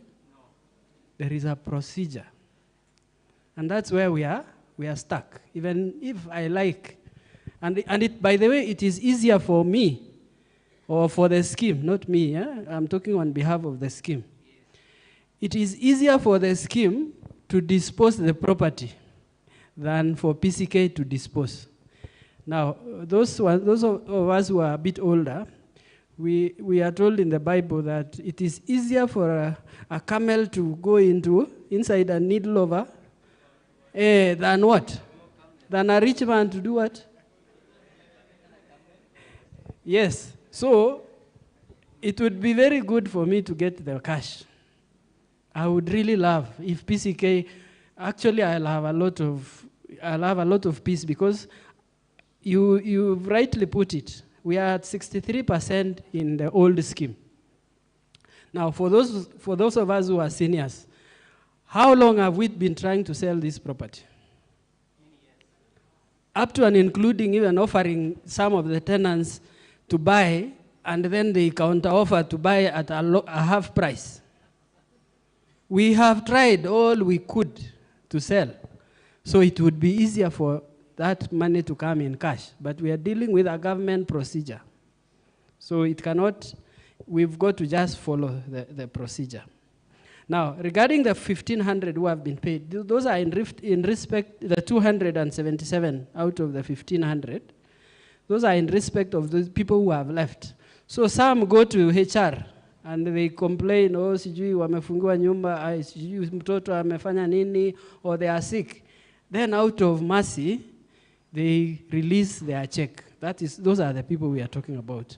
Otherwise, 1,500 people have left, but out of that, the 277 have been able to be paid through mercy, through sickness. You know, we don't want to make people to suffer. But they go there, they cry, I don't know what. But we are working on a formula so that everybody can be paid if this property can be transferred. On the tax, on pay-as-you-earn, I don't know how pay-as-you-earn is, I don't know who will answer the pay-as-you-earn. But what we are talking about in terms of the benefit on pay-as-you-earn is that the tax-free amount for pension contributions has been increased, and therefore pay-as-you-earn goes down. I think that's clear.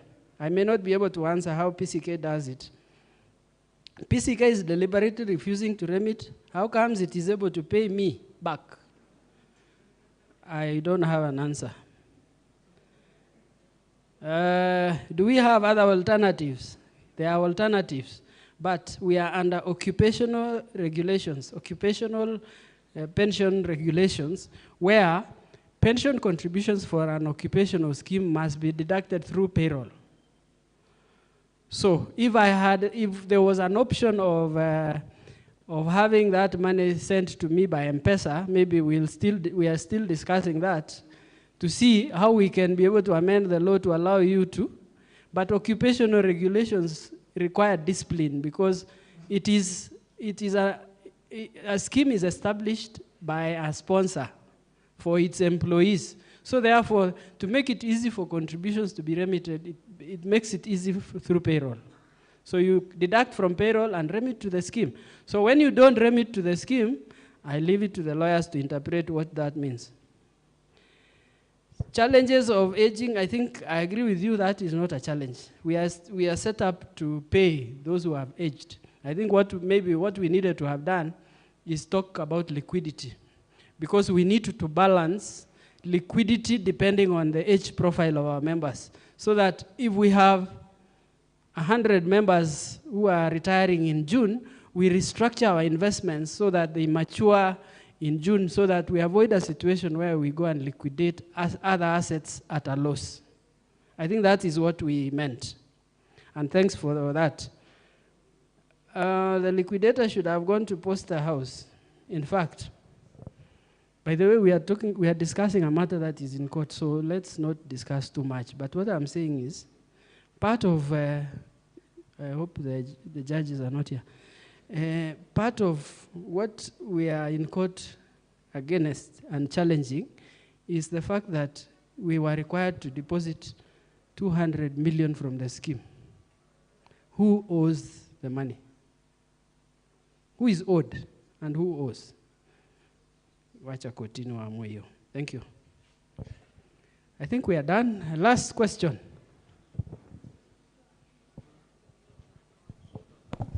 Kwa jina naitwa Jafeth Ochola.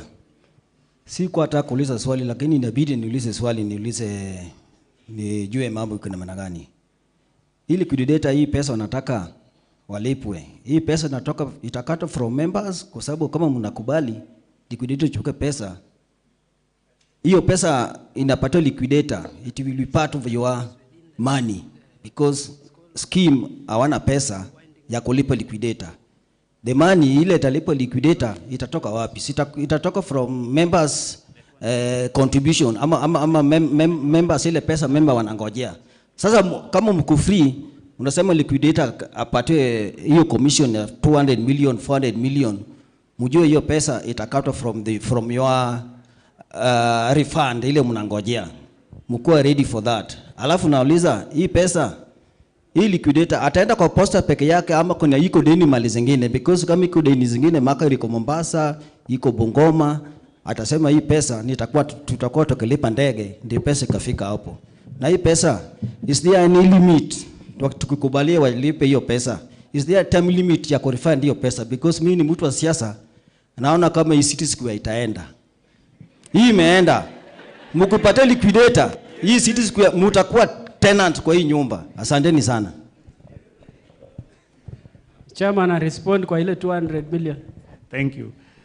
Now, one of the reasons as to why we went to court was the 200 million that we were, of course, slapped with. We said PCK owes us money. How again do you want us to deposit 200 million? So, we want to believe that RBA, in the first place, their intention was not good. Venye wale harakisha hii kitu na venye kila kitu ilikuwa inaenda, even if hata kama una macho unaona, there's somebody behind that who want to squander the scheme's money through the pretense of the scheme is really doing well. 1.3 billion base, then somebody rushes you to, so mfungue macho. Yeah, maybe kwanza kujibu Kiswahili. To answer nani Ochola Yeah, there is a procedure in terms of issues to do with the liquidation. Kuna act ya liquidation. There is a way their fees are computed, you know. I don't want to go into that. But definitely there will be fees to be paid.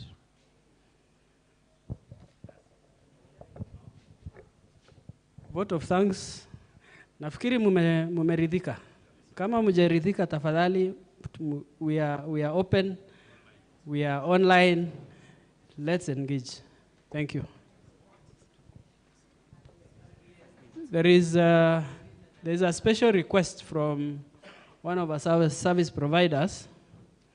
We are not marketing for them, but I don't know what they want to tell us. Sijui kama wanataka kutupatia dividends.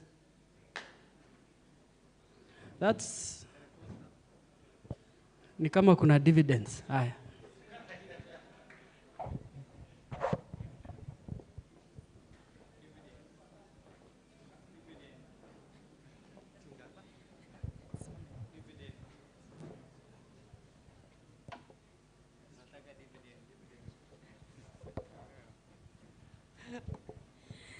Thank you very much. I'm Jamboni, the Board of Trustees and the esteemed guests.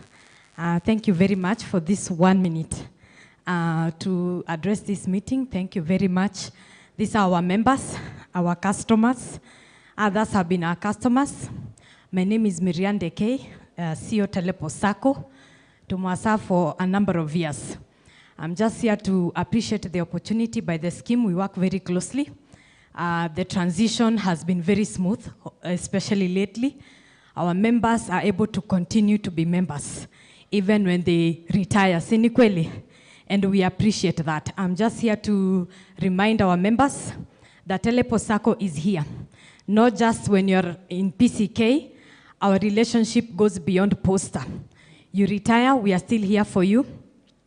We offer a lot. There's a medical cover that we give. We know when you're done with poster, medical inakatika hapo, si kweli? We have a medical cover, is affordable. Those who are just retiring or retired last year, they are there already and it is working. You retain your membership, you retain your shares, you continue to access services, save a minimum of 500 bob. Get your loans guarantor free. We know that ukikuwa hapa, you get guarantors. Ukikuwa kule, hakuna guarantors, si kweli? But we allow you to secure yourself using your pension and even your deposits. So my gospel is just one, membership retention. We are here to serve you beyond POSTAL. We appreciate the partnership, 20 years, 30 years, mumetupatia your shares. We will continue to give you the dividends. Please don't withdraw your deposits. Don't sell your share capital. This is the time to give more. Ongeza share capital. We shall continue to pay that dividend. We shall continue to pay that interest on deposit. Asanteni sana, Mungu abariki. Asante.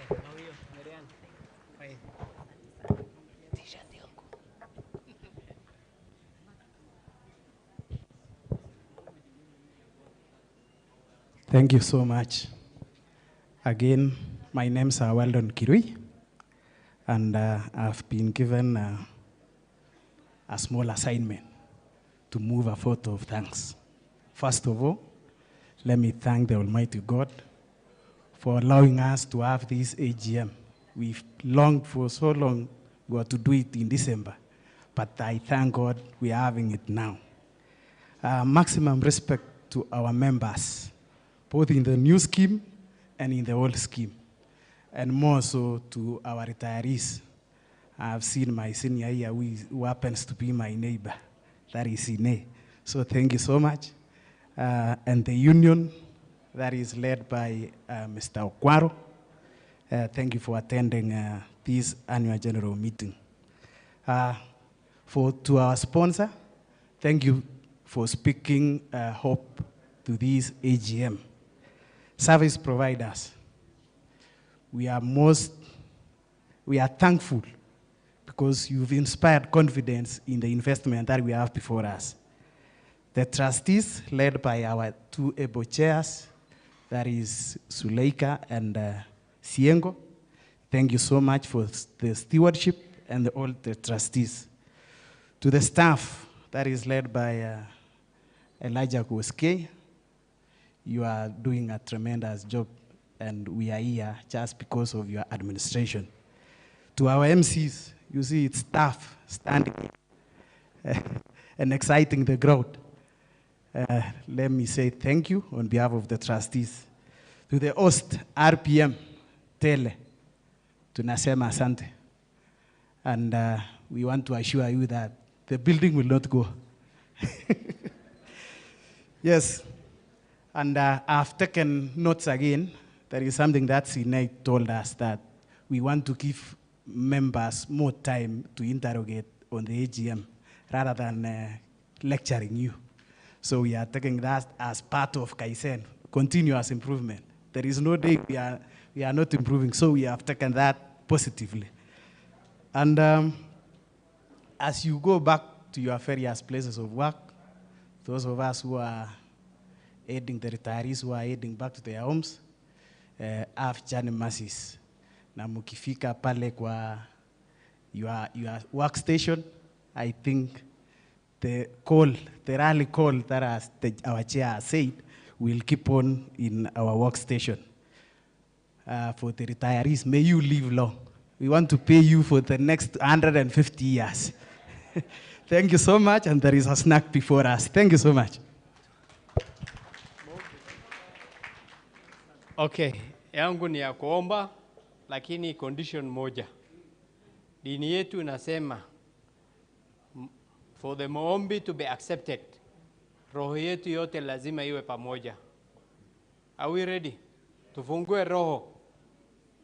Sijui kama Christianity inaongea juu ya hivyo. Iko hivyo?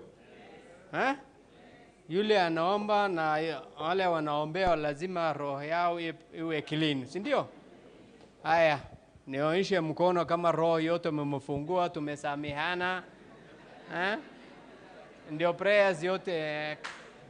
Madam, mimi nimefungua, Madam Catherine, fungua roho. Sinei, Igunyi, nimekusalamia. Tumefungua. Sawa, Mungu sasa atakubali maombi yetu. We'll be praying for the scheme. We'll be praying for this country. We'll be praying for our sponsor.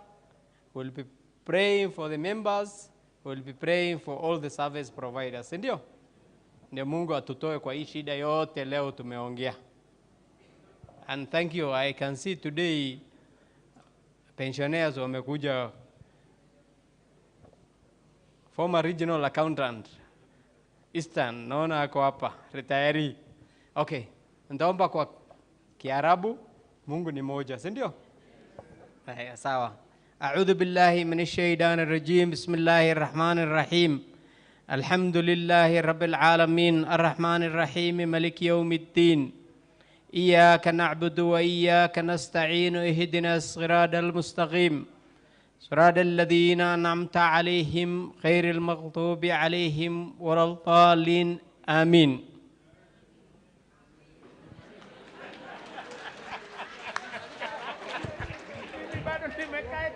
Asanteni sana. We appreciate all of you for coming to the end, and we appreciate all those who are online. Wale wako Busia, wale wako Mombasani, wale wako kila sehemu. Tunasema asante kwa kuhudhuria mkutano wetu. Basi tunawatakia safari njema kila mmoja ambao mnarudi nyumbani, wale mmetoka Bungoma na kadhalika, safari njema. Mungu awabariki na awapatie safari njema. Asanteni sana. Basi jinsi ya kula, tunataka kuita ndugu yetu atuambie jinsi tutapata manguli ya jioni. Just in a quick, all the trustees, the service provider and union officials, just remain here kidogo.